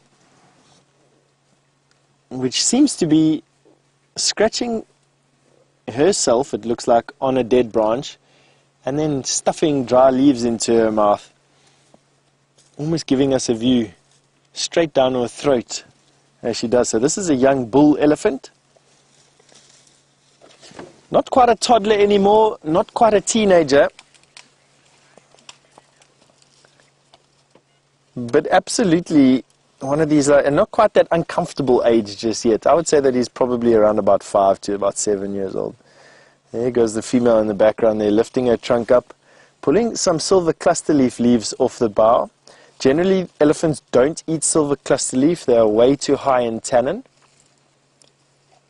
They're distasteful almost, very astringent, and their leaves are covered by this fine hair that makes them quite unpleasant on the tongue. But you can see she is absolutely reaching for them.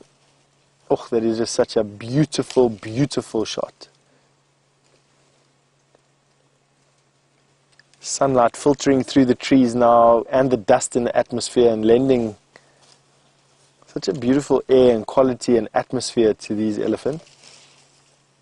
I wouldn't quite say they're frantic. I mean, I will say that they are moving from bush to bush and tree to tree. As soon as one elephant sees, there you can see that. As soon as one elephant's got a little bit to eat, another elephant will almost always join, and that mother there, or that female, turning her head quite aggressively towards this calf that came out of the bush here off our right-hand side, saying, "This is my bush, please leave me alone." There was no mistaking that intent, and you can see her now plucking. He's now gone off in search of whatever his cousin is busy eating, and she is, as quickly as she can, stuffing leaves into her mouth. Let's see if she allows this youngster. No, she's going to see him off. He wants some of the leaves that she has, and she's just gently saying, "No, thank you. Please leave me alone." That is elephant discipline in its prime. Now we're in a little bit of a wrong place here.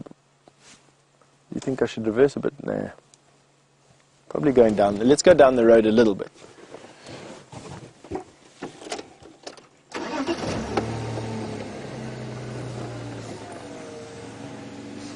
Oh, Brian has made a remark that elephants, how can elephants be different colors in different areas? Or can elephants be different colors in different areas?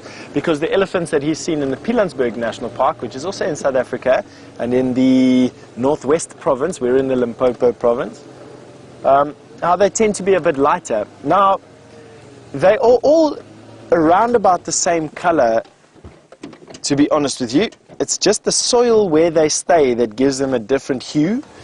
Elephants love mud bathing, and the mud color that they find themselves in. Look at these two having a bit of a tussle. I think it's gone past the "I want to eat what you're eating," and it's just ended up being in it a bit of a game. There's a bit of a smell. I think it's just friendly wrestling.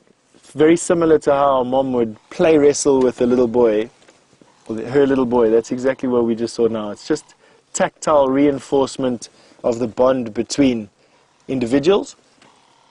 So just to come back to that color question, elephant will take on basically the color of the bush around them. There'll always be a type of gray, but depending on the soil color around they will turn different colors. And you get some in some areas where elephant almost go white. Etosha National Park is well known for their elephants that almost go white from the salt covering from drying up pans in October month, September, October. You can see almost into this elephant's throat the way he's busy eating, the one on the right hand side. He just shouldered, or used his forehead to break that branch. You can see the trunk, which is an extension of the top lip and the nose.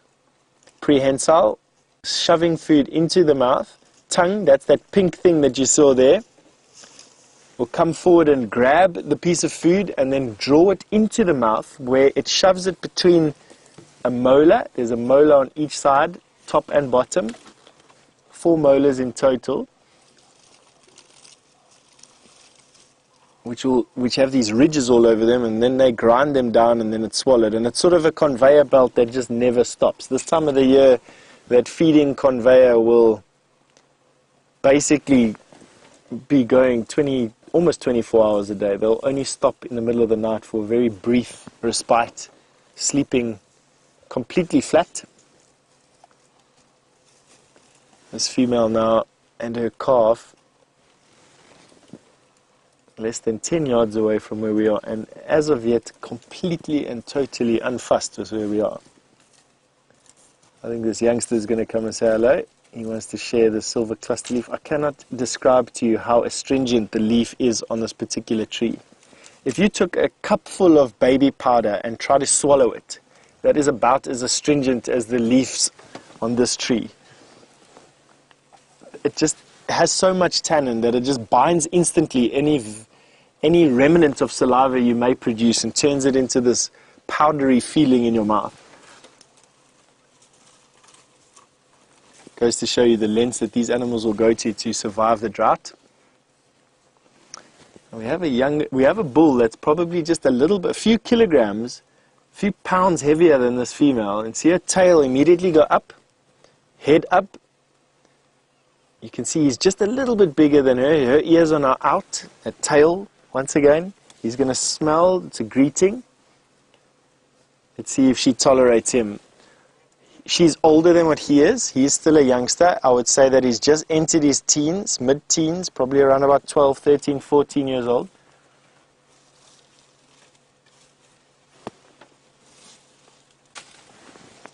And she obviously tolerated that greeting. It might even be an older calf of hers. They stay in these groups together. Males will leave anywhere between sort of 12 and 18.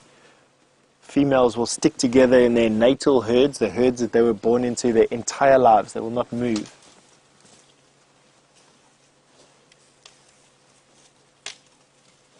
She's not a particularly big elephant, I'll be honest with you.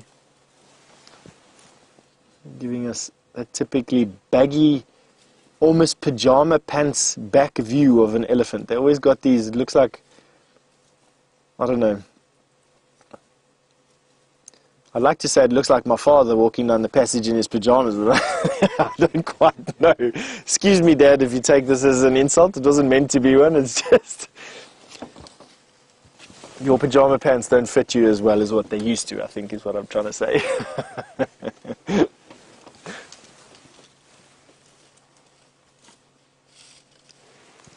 Have a look at that. There, she just, with tremendous ease, just pulled up that root. Now she's going to use her tusks, putting it in her mouth. There's a little bit more strength there.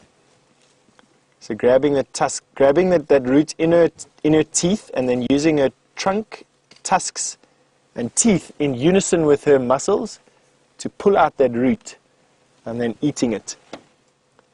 Generally, they just eat the root bark, so they don't eat the root themselves. They just use their teeth to shave off the root bark.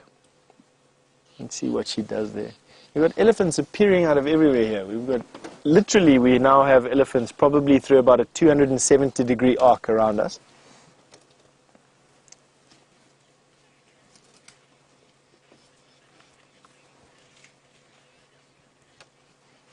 Tiffany, you've asked me a question, a nice question. Is there a difference between a breeding herd and a herd of elephants?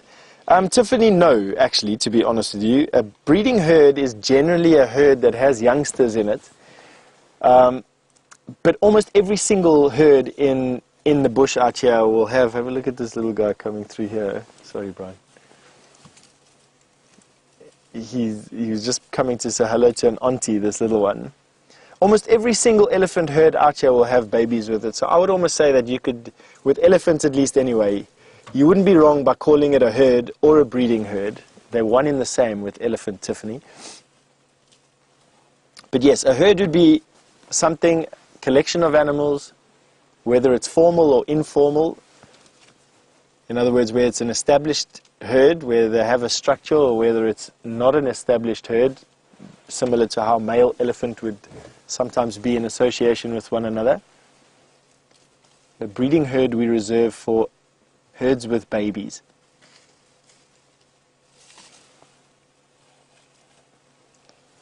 That youngster there, doesn't look like his tusks have erupted yet, so that means that he's less than a year old. They get 2 sets of tusks. A tusk that falls out of their mouth, it's called a milk tusk, a tusk that falls out of their mouths and just less than a year, and then their adult tusks will erupt at about a year.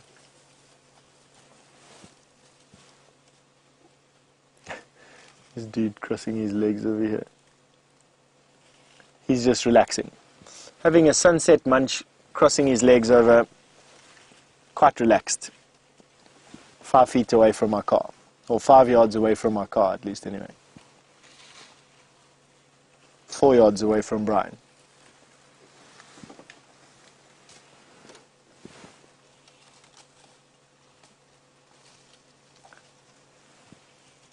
They're making quite a noise. I mean, elephants are generally quite silent, but sitting in amongst the herd like we are doing at the moment, I mean, it's actually quite noisy. There's this constant shuffling noise, constant rustling noise from the leaves, constant sort of rubbing. And this guy's going to come and say hello. Let's see what he does. He wants to come around this side of the tree. And here we've got this youngster coming to say hello to his cousin as well. Isn't quite sure yet where to come. Is he going to come through? Yeah, going to come through. Got a little bit of root that he got from mom as a present. Let's see what these two do with one another. Oh, awesome. Look at this. Over the stump. These are cousins. Greeting. Puffing the scent in the mouth. You need to take out your root before you can do that. It's like a licorice stick almost.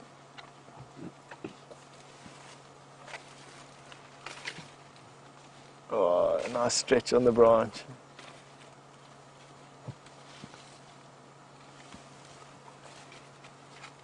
What a privilege to be so close to these magnificent animals, being persecuted by man, at least since Egyptian days. Since the Egyptians, not since Egyptian days, listen to what I'm saying. Since the Egyptians were at the height of their powers, where the trade in rhino horn has been massive. I mean, elephant tusk, excuse me. Gee whiz. Right, and from our docile elephant, we're going to send you over to Shadow, who's on the move at the moment.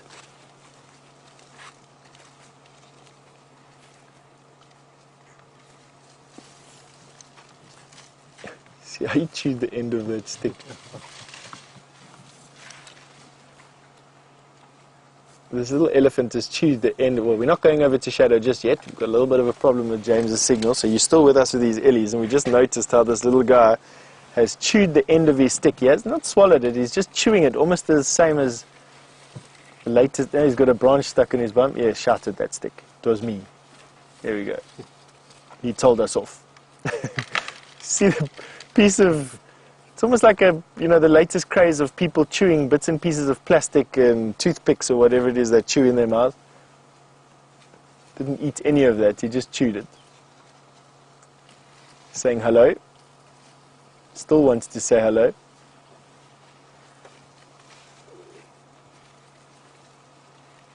Yeah. Greeting, puffing on the genitals once again. And now being pestered. Let's see what the little one does in return. Quite often very brave with mom in the vicinity. Straight down the throat again. Well, there are lots of youngsters here. I wonder where all the adults are. They're literally just one adult, all the rest are sub-adults and juveniles. Ah, alrighty. Well, James definitely has a surprise for you and has found some signal again.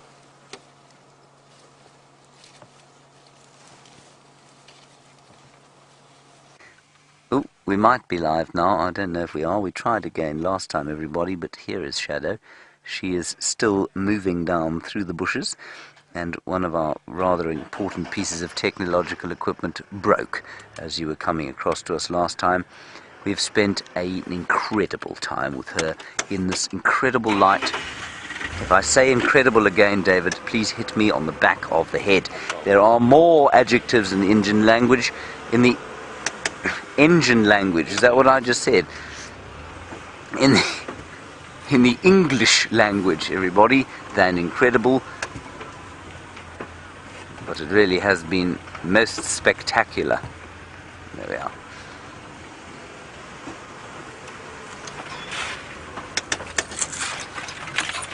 Now it is going to be very difficult to follow her from here, everyone, because you can see the bushes are going to get very thick indeed. I am going to, while you look at her, I'm going to whip out a map quickly, because I think that this is going to be nigh on impossible for us to be able to follow her from. Unfortunately, my map thinks that I am not where I am. There we are. Oh, isn't that beautiful? See, that injury is not harming her at all. It'll heal, she'll be absolutely fine. I think the chances of us getting through this bush, everyone, are very small indeed.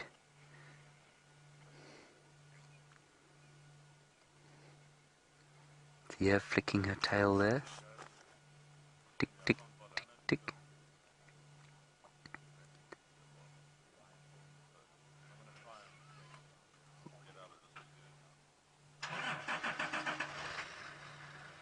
And she's just telling the birds, cool off, don't alarm call at me.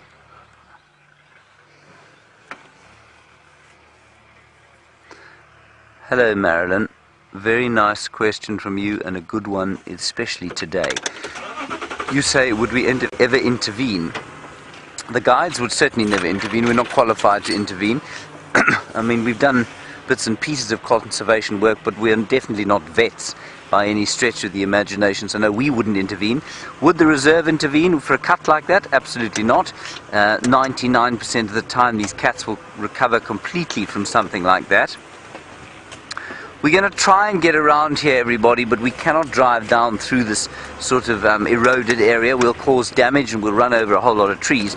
But Marilyn, for example, an endangered species like a wild dog, we had an example 2 days ago. They darted a wild dog that seemed to be cut quite badly, and so the vets looked after that. I think it was probably substantially worse than this one, and so they're not going to worry about this cut. She's not even limping, so I think she's absolutely fine. Infection, I don't believe, is a risk here at all. Now, there's another road just around the corner there, and I think it's probably going to be worth our while to head towards that road there. Just keeping an ear out for the radio, just in case those guys... Ryan, of course, who was in the sighting with us, knows this property extremely well because he is the head ranger here. But you can just see this erosion gully here that we would never have got the vehicle through. And we'll just go around the corner here and see if she doesn't pop out the other side, and we'll observe the splendor, there you go, of the African sunset while we do it. She might come out here, you know, and eat that impala for dinner. That impala, of course, none the wiser. I reckon these impala, if they had half a brain, they could figure out quite quickly when they were in danger. When suddenly there were 3 vehicles around, reversing and going over bushes, they'd think, ah, something vicious in these parts. Now, David, we've lost the aerial again, I'm afraid. I'm very sorry.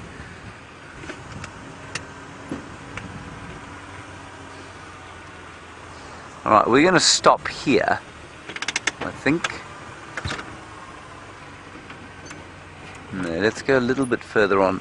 You know what, those impala behind us, that I'm not sure if you saw or not, are going to be useful, because they will shout. They will shout if they see her. And I think she might just pop out over here. We don't know about her cub at this stage. We don't know if Zara is still alive.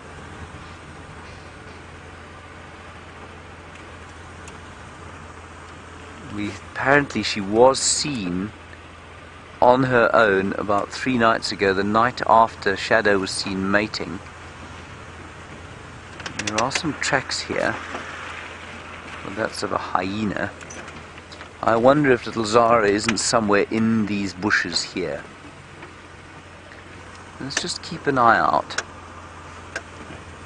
So I really hope that she doesn't fall pregnant this time. I really hope that perhaps this is a false estrus. It definitely hasn't been a full estrus. She would have been with the mate. She would have been with Tingana for much longer. You know, their mating doesn't take 1 night. It takes 4 or 5 nights often. Now she was heading directly for this area here. So let's just turn off. We'll see if we can hear some birds alarm calling. And because she is such a lover of termite mounds from which to use as vantage points, I'm going to stop just next to this one here and see what happens. Right, let's have a listen. See if we can hear any birds alarming.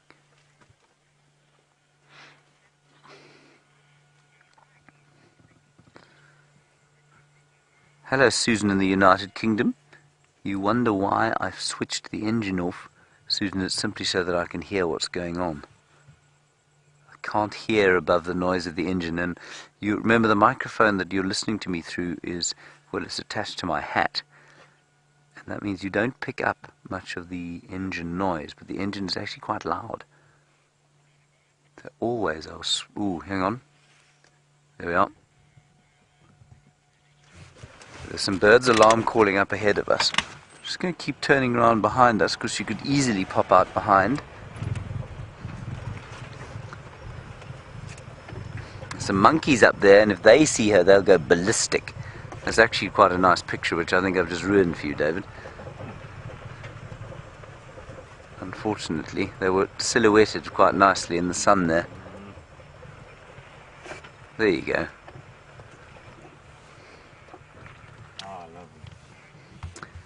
Hello, Kathy. You're in Florida and you're wondering about Sindile, her last offspring, and you're wondering if he would look after his younger sister if he came across her. Unfortunately, he'd probably do quite the opposite. Leopards are solitary. They don't appreciate the company of others too much, and I suspect quite strongly, Kathy, that he would much more likely do his little sister harm than he would do her good. I'm not saying he would necessarily kill her. I'm of the opinion they may well have met, given how Sindile was desperately trying to kind of reunite with his mother. He spent a few days trying to reunite with her, and she just wasn't having anything to do with him.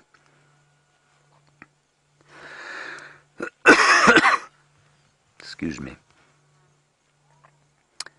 Isn't that a lovely shot of those monkeys? They're keeping watch for us. I'm watching behind us to see if she doesn't pop out. I think she's gone to ground inside this block. Because if they see her, they will start shouting very loudly.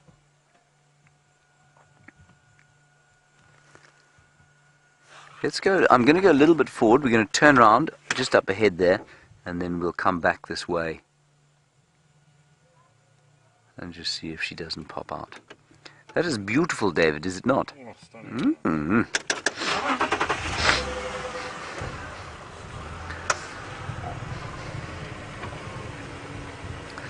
Alright, Steffi is with a very large elephant, so let's go across to him while we see if we can't re-find the tragic Shadow.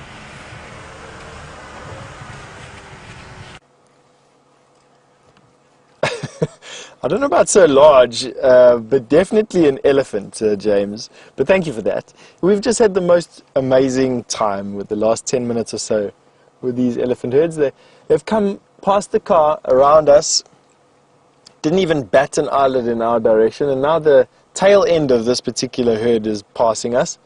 We've got this youngster who's feeding on a bush none of the others actually fed on.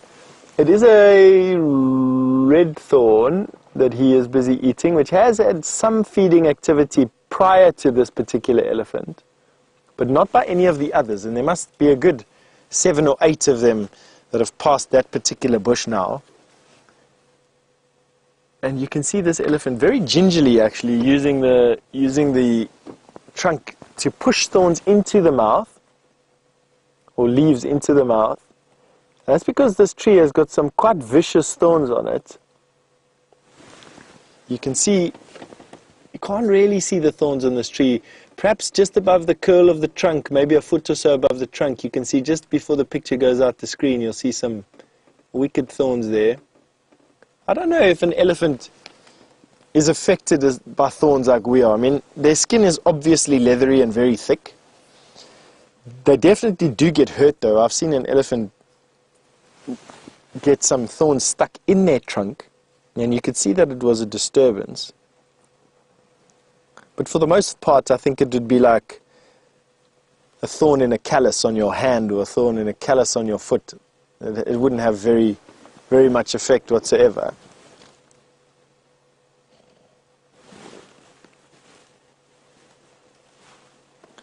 Now, elephants can lose they can lose actually quite a lot of their, they can break their tusks off. They definitely can do some significant damage to their ears in terms of ripping their ears into shreds and tatters and holes.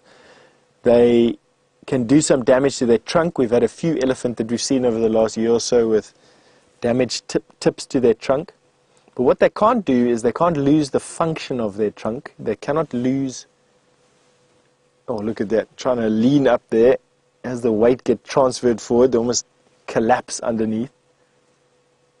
I'll finish my previous statement in a second, but elephant can actually stand on their back feet. And yes, we do see it in circus animals, or did, to my horror, but they can actually stand up on their back feet and lift their front feet off the ground to get branches that are out of their reach. And I mean, an elephant has got a significant reach. We're looking at 5.5 meters for a big male elephant, and then they can still stand on their back legs and lift up at probably another 3 feet or so.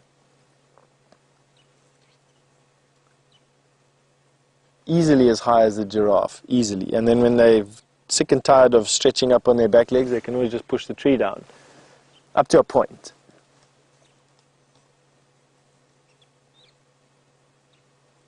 Why I'm making that comment is because elephants have about 60% of their weight carried over their front legs. Now that, as you can imagine, all being transferred to what is quite pokey, in my words, their hips and their pelvis, which is there next to their tail, to me just looks a little bit, I don't know, insubstantial, I think is a respectful word for saying not developed enough.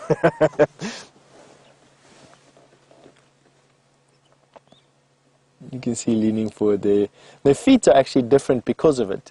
Very round feet in the front, and you can see that leg shank goes into the middle of their foot, whereas their back foot is very oval, and you can see that it almost has a heel and a toe section. The front part of the foot is a little bit longer than the back part, with those column-like legs. That's how they're described.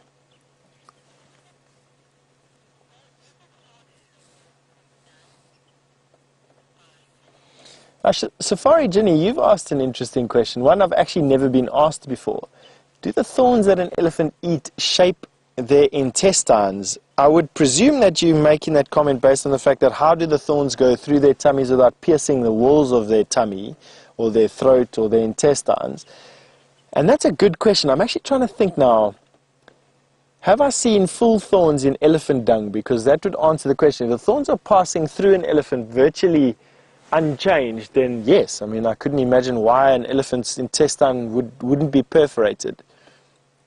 I've never played with elephants' intestines before. But I would imagine, I haven't seen full thorns in elephant dung, so I would imagine that in the elephant's tummy, just the action of all the branches and the leaves and that is enough to blunt thorns to a point where it wouldn't be a danger for them and their intestines. But on that note, I think we are going to send you through to James, who's got what's left of the sunset to show you.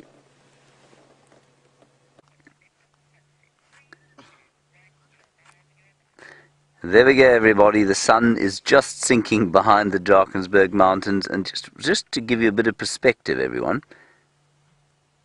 it's quite important to note, I think, that at the height of winter, you can see that picture there. As we zoom out, the sun was going down to the right-hand side of the mountains, not just that mountain that it's gone down behind, but all those mountains to the right-hand side it went behind. So you can see it's coming back to the south as a harbinger of the season to come. And I think, when is the equinox? I think the equinox is probably around about the 20th of September, if I'm not mistaken. So it will be due west. It will be going down due west on round about the 20th of September.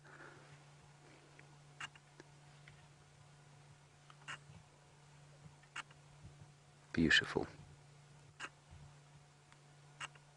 It is amazing how quickly the sun goes down, isn't it, David? It is astounding.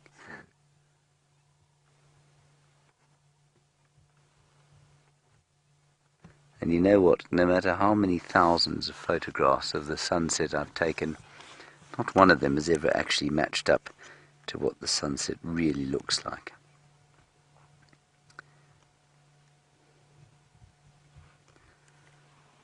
Now, David, off to the right-hand side of where we're looking, a little herd of elephants is hoping to catch an aeroplane, perhaps. Perhaps they're looking to go on a family holiday.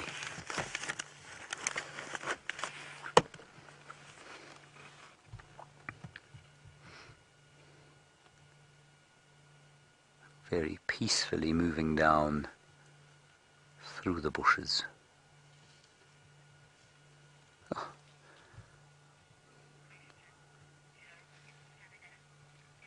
And giving us a bit of a smell.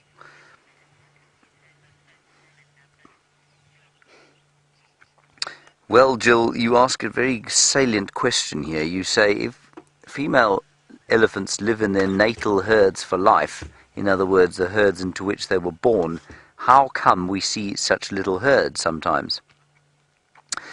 Jill, I think you're going to find that in a drought situation like this, I think that herd dynamics probably change quite significantly.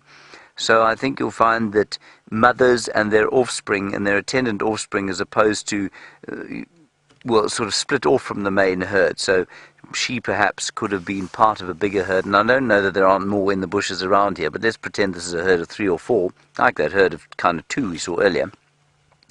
I think you'll find that mothers and their offspring move off from that herd to go in search of little pockets of food that's left to eat, and perhaps that's more difficult in a big herd of females and their related offspring and of course their siblings. So I mean, in a normal herd you'd find her, possibly her sisters, a few aunts, and maybe her mother within the same herd, and then her offspring as well.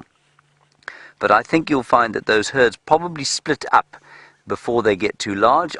In this area, you'll read that 15 is a sort of normal size. About 8 to 10 elephants, I think, is a fairly standard issue sort of herd for this particular area. And I think you'll find that's probably 1 or 2 related females and their attendant offspring. Then, during good times, they'll get a little bit bigger. And during the dry season, but when there's still a lot of food left, so let's say the dry season after a lot of rain, so if we'd had a normal rainy season last year, I think you'll find that perhaps the herds would be slightly bigger than they are now. But that's a very good question. Because yes, you would expect there to be enormous herds, but it does discount the thought that they do fragment, and we don't often talk about the fragmentation of the herds. And I just think that, you know, you can see how they are looking quite skinny, they're looking a bit hippie. In other words, their hips are sticking out. I don't mean they look like they're about to smoke a big J-Lo and paint flowers on themselves. They quite like that image. They're just looking a little bit skinny, and I think that means that they have to split apart and go in search of the last little pockets of good elephant forage. Does that make sense? If it doesn't, if you think I'm talking rubbish, you're more than welcome to tell me. I'll cry briefly, but I'll get over it. The hippie herd. All the leaves are brown.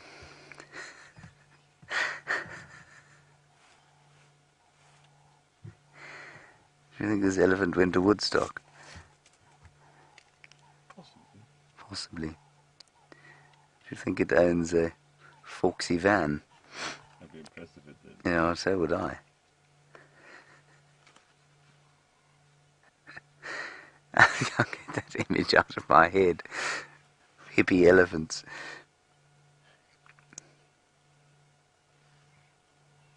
Stony silence from the final control. They don't think it's very funny in the slightest. Alright, well, let's carry on just around the corner here.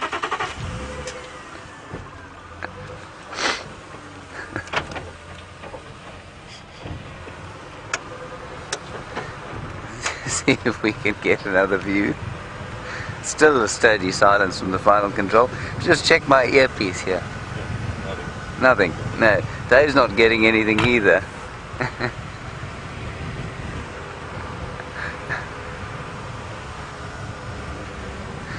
And no comment. Just a number of presumptions from a couple of viewers. Anyway.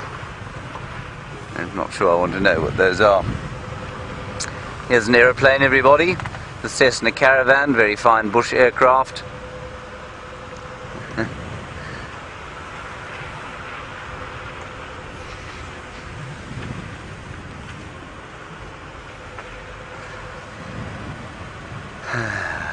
Right, let's take one last look at these elephants before they go off to their commune, and we'll head across to Stef and get an update from him.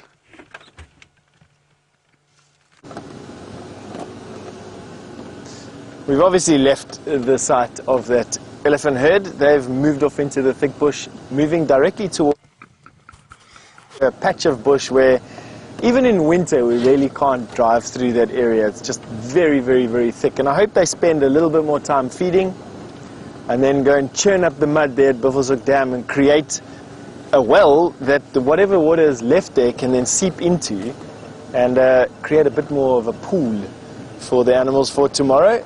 So that is my wish for them tonight, and obviously everything that goes with it. We're now sort of chasing the sunset. We'll obviously never catch it. It's now currently doing about 1,400 kilometers an hour, which is just shy of 1,000 miles an hour, speeding off in that direction.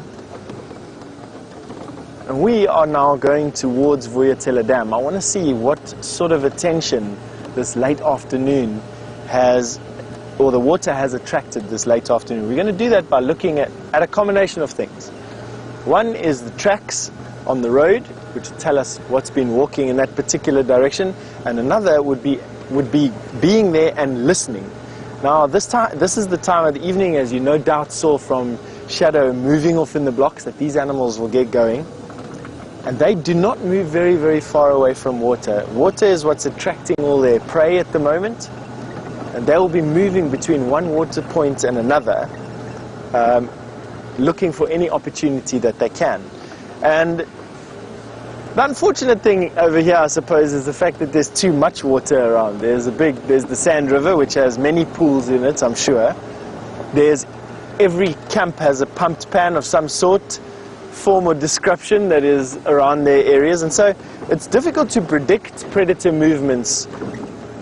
Well, it's past the point that they will be around water. In other areas where I've worked, water has been very far away, sometimes up to 60 kilometers from one point to another.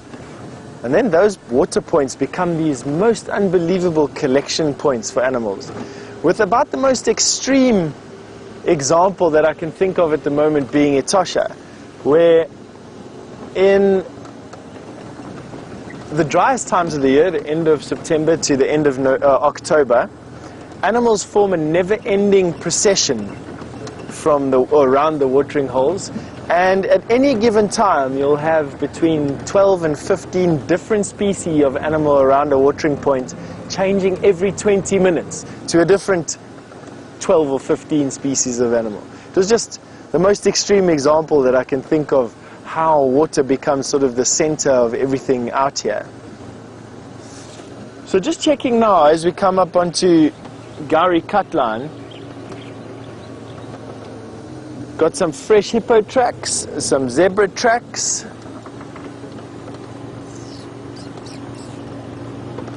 Nothing much in terms of anything else in front of us.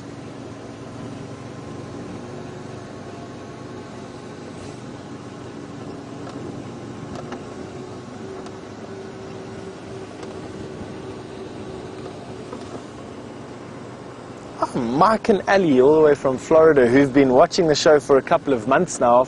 Hello. You've just commented on the fact that you've seen, obviously, the progression of the drought and all the different animals that come with that.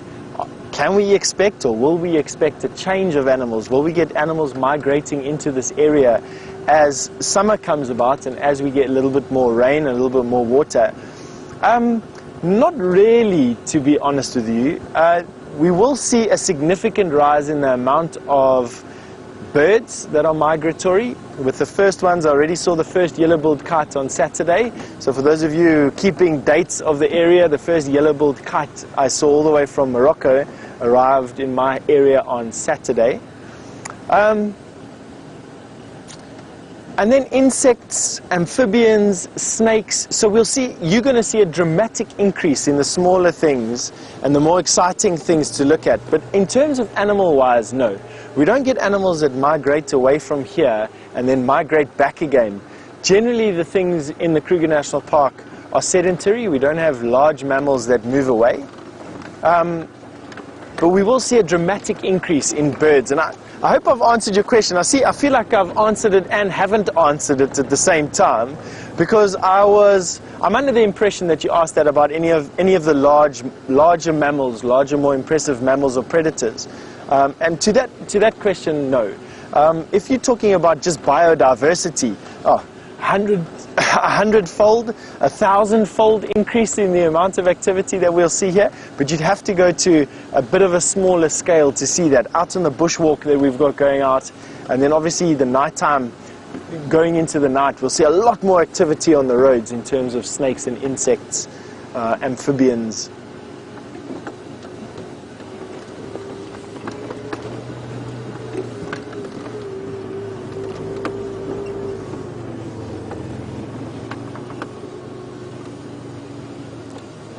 Jeremy, you just said that you were in the Kruger National Park today and you've seen a martial eagle. Well done to that. They're actually not that common. They're quite difficult birds to see, the largest of all our eagles around here. And you said we should keep our eyes open for it coming in this direction. Well, Jeremy, the martial eagles are territorial. They hold territories, especially big, large martial eagles like I'm guessing that you saw today. So that martial eagle that you saw today lives in that particular area. It's about 50 kilometers squared is their territory. I know that was a fact that I got from a martial eagle pair in a drier area than the Kruger, so it's probably a bit smaller than 50 square kilometers. But in this area, there'll be its own martial eagle. They're not migratory. They're sedentary, so they live in one area all the time. They don't disappear with the seasons. Unlike a Wahlberg's eagle, for instance, which absolutely migrates. Wahlberg's eagle comes from the Mediterranean rim, and they will migrate down here. And we're expecting the first Wahlberg's eagle any day now. I'm not actually sure what date Brent predicted that they'd be back. I have no doubt that he's put some money on it. And just heard Rebecca said that Brent had a WildEarth eagle yesterday, so there we go. So they're here already. So welcome back to them. Definitely one of those decent signs that that summer, or at least spring, is not far around the corner at all. That's and all the knobthorns that have been flowering lately. All I'm waiting for is the first weeping boer beans to start flowering, and then that is where you're going to be catching me doing significant segments from, with all their associated birds. First, the nectivores, birds that come for the just overabundance of nectar that the weeping boer bean produces, and then the insectivores, the birds that have been holding out on frugal fare.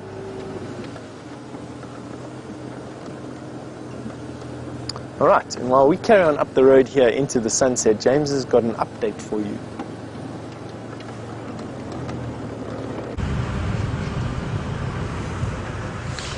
We are back on Juba, everybody, after a rather spectacular afternoon on Arethusa. Started off slowly, one lonely hippopotamus and some angry Egyptian geese, followed by a great deal of barren nothingness until we came down to the waterhole. Incredible elephants. I said it again, David, you may now hit me. No, on the back of the head. Oh, thank you. I will never say it again. And yes, then we saw shadow, and that was very nice, after we saw the pigs, which David found very funny. Now, what I do want to do here, I don't believe it. I don't believe it. David, heaving elephants. They've pushed over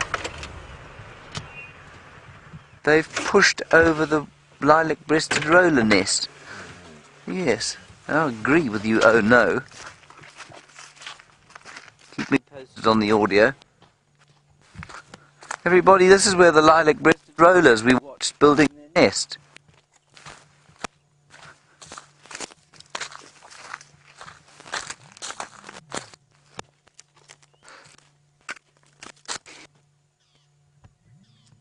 I don't think this was elephants, I think this blew lost over. you. Nothing. Lost you, yep. You got me now? Yep, better. I think this blew over everybody during that incredible wind we had the other day. The nest was just under here. Hello?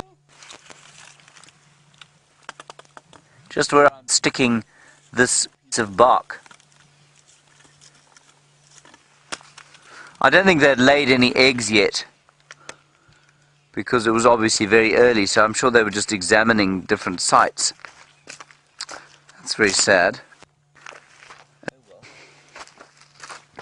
These are the tragedies and trials of the wilderness, everyone. What a pity. I was so pleased because I'd found a nest. I'm not a very good nest finder. Scott used to find all the nests, and I was going to happily tell him that I'd found a lilac-breasted roller nest. Now all I've got is a rotting tree on the ground. Dash it all, David, dash it all. Let's continue. Let me turn off the radio now, because I don't have to listen to it anymore. Not you, Rebecca. Obviously I want to listen to you.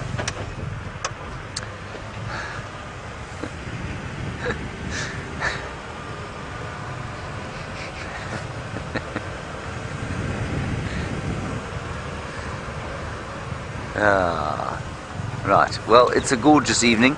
It's quite warm. Now, it was very, very cold this morning, about, they said 9 degrees. Eggsy and I were freezing on our little drive to Cheetah Plains, and indeed on the way back.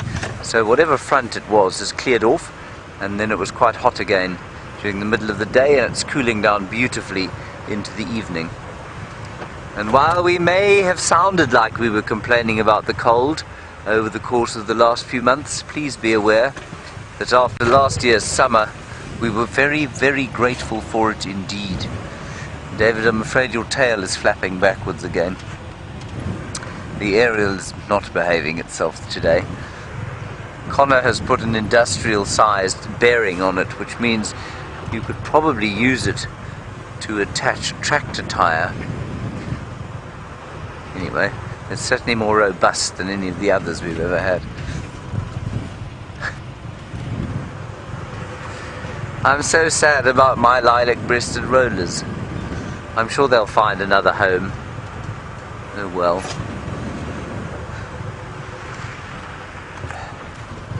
Now Karula, with any luck, will come back sometime soon. I don't know if she was on Chitra today, but we had two viewers come around and see us today, Valerie and Velma, and Velma swore blind that she was going to find me a leopard this afternoon. Well, she's failed so far. She has till Sunday to make good on her promises. So we'll see if she manages to achieve that. And as you can see, we don't really need the spotlight anymore, and that's why, of course, probably come the change of the month, or just thereafter maybe, we'll change the afternoon time to a little bit later, so that we have about 15 minutes of dark or so before the end.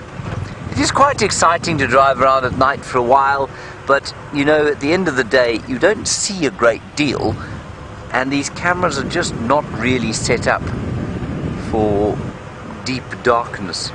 And of course then there's the issue of the effect that we have on animals at night with a blinding white sun bright spotlight.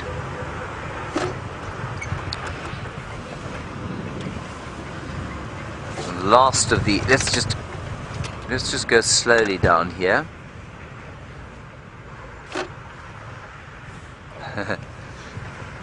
Hello Tim. Tim or Kim, Becca? Tim or Kim? Kilo or Tango? Tango. Tango Tim. Hello Tim in Australia. You say you've just found the stream, and you say you can't believe you've only just found it, and how often do we do it? Tim, it's your lucky day. We do it twice a day. 6 to 9 in the morning, 3 to 6 in the afternoon, depending on the season. That's what we're doing at the moment. So please do join us. It's lovely to hear from Australia. Where in Australia are you from? We have a few viewers in Australia who generally ask us exceptional questions. So I hope that you will continue that fine tradition.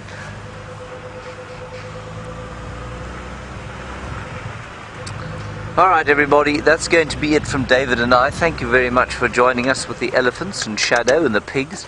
David, lovely to work with you again. I'm sorry that I nearly made you cough up whatever it was you were drinking on, yes, the pigs. Okay everybody, we'll see you tomorrow at 0600. Until then, stay safe and happy wherever you are, and we'll hand you over to Stef for the last few minutes. Bye-bye.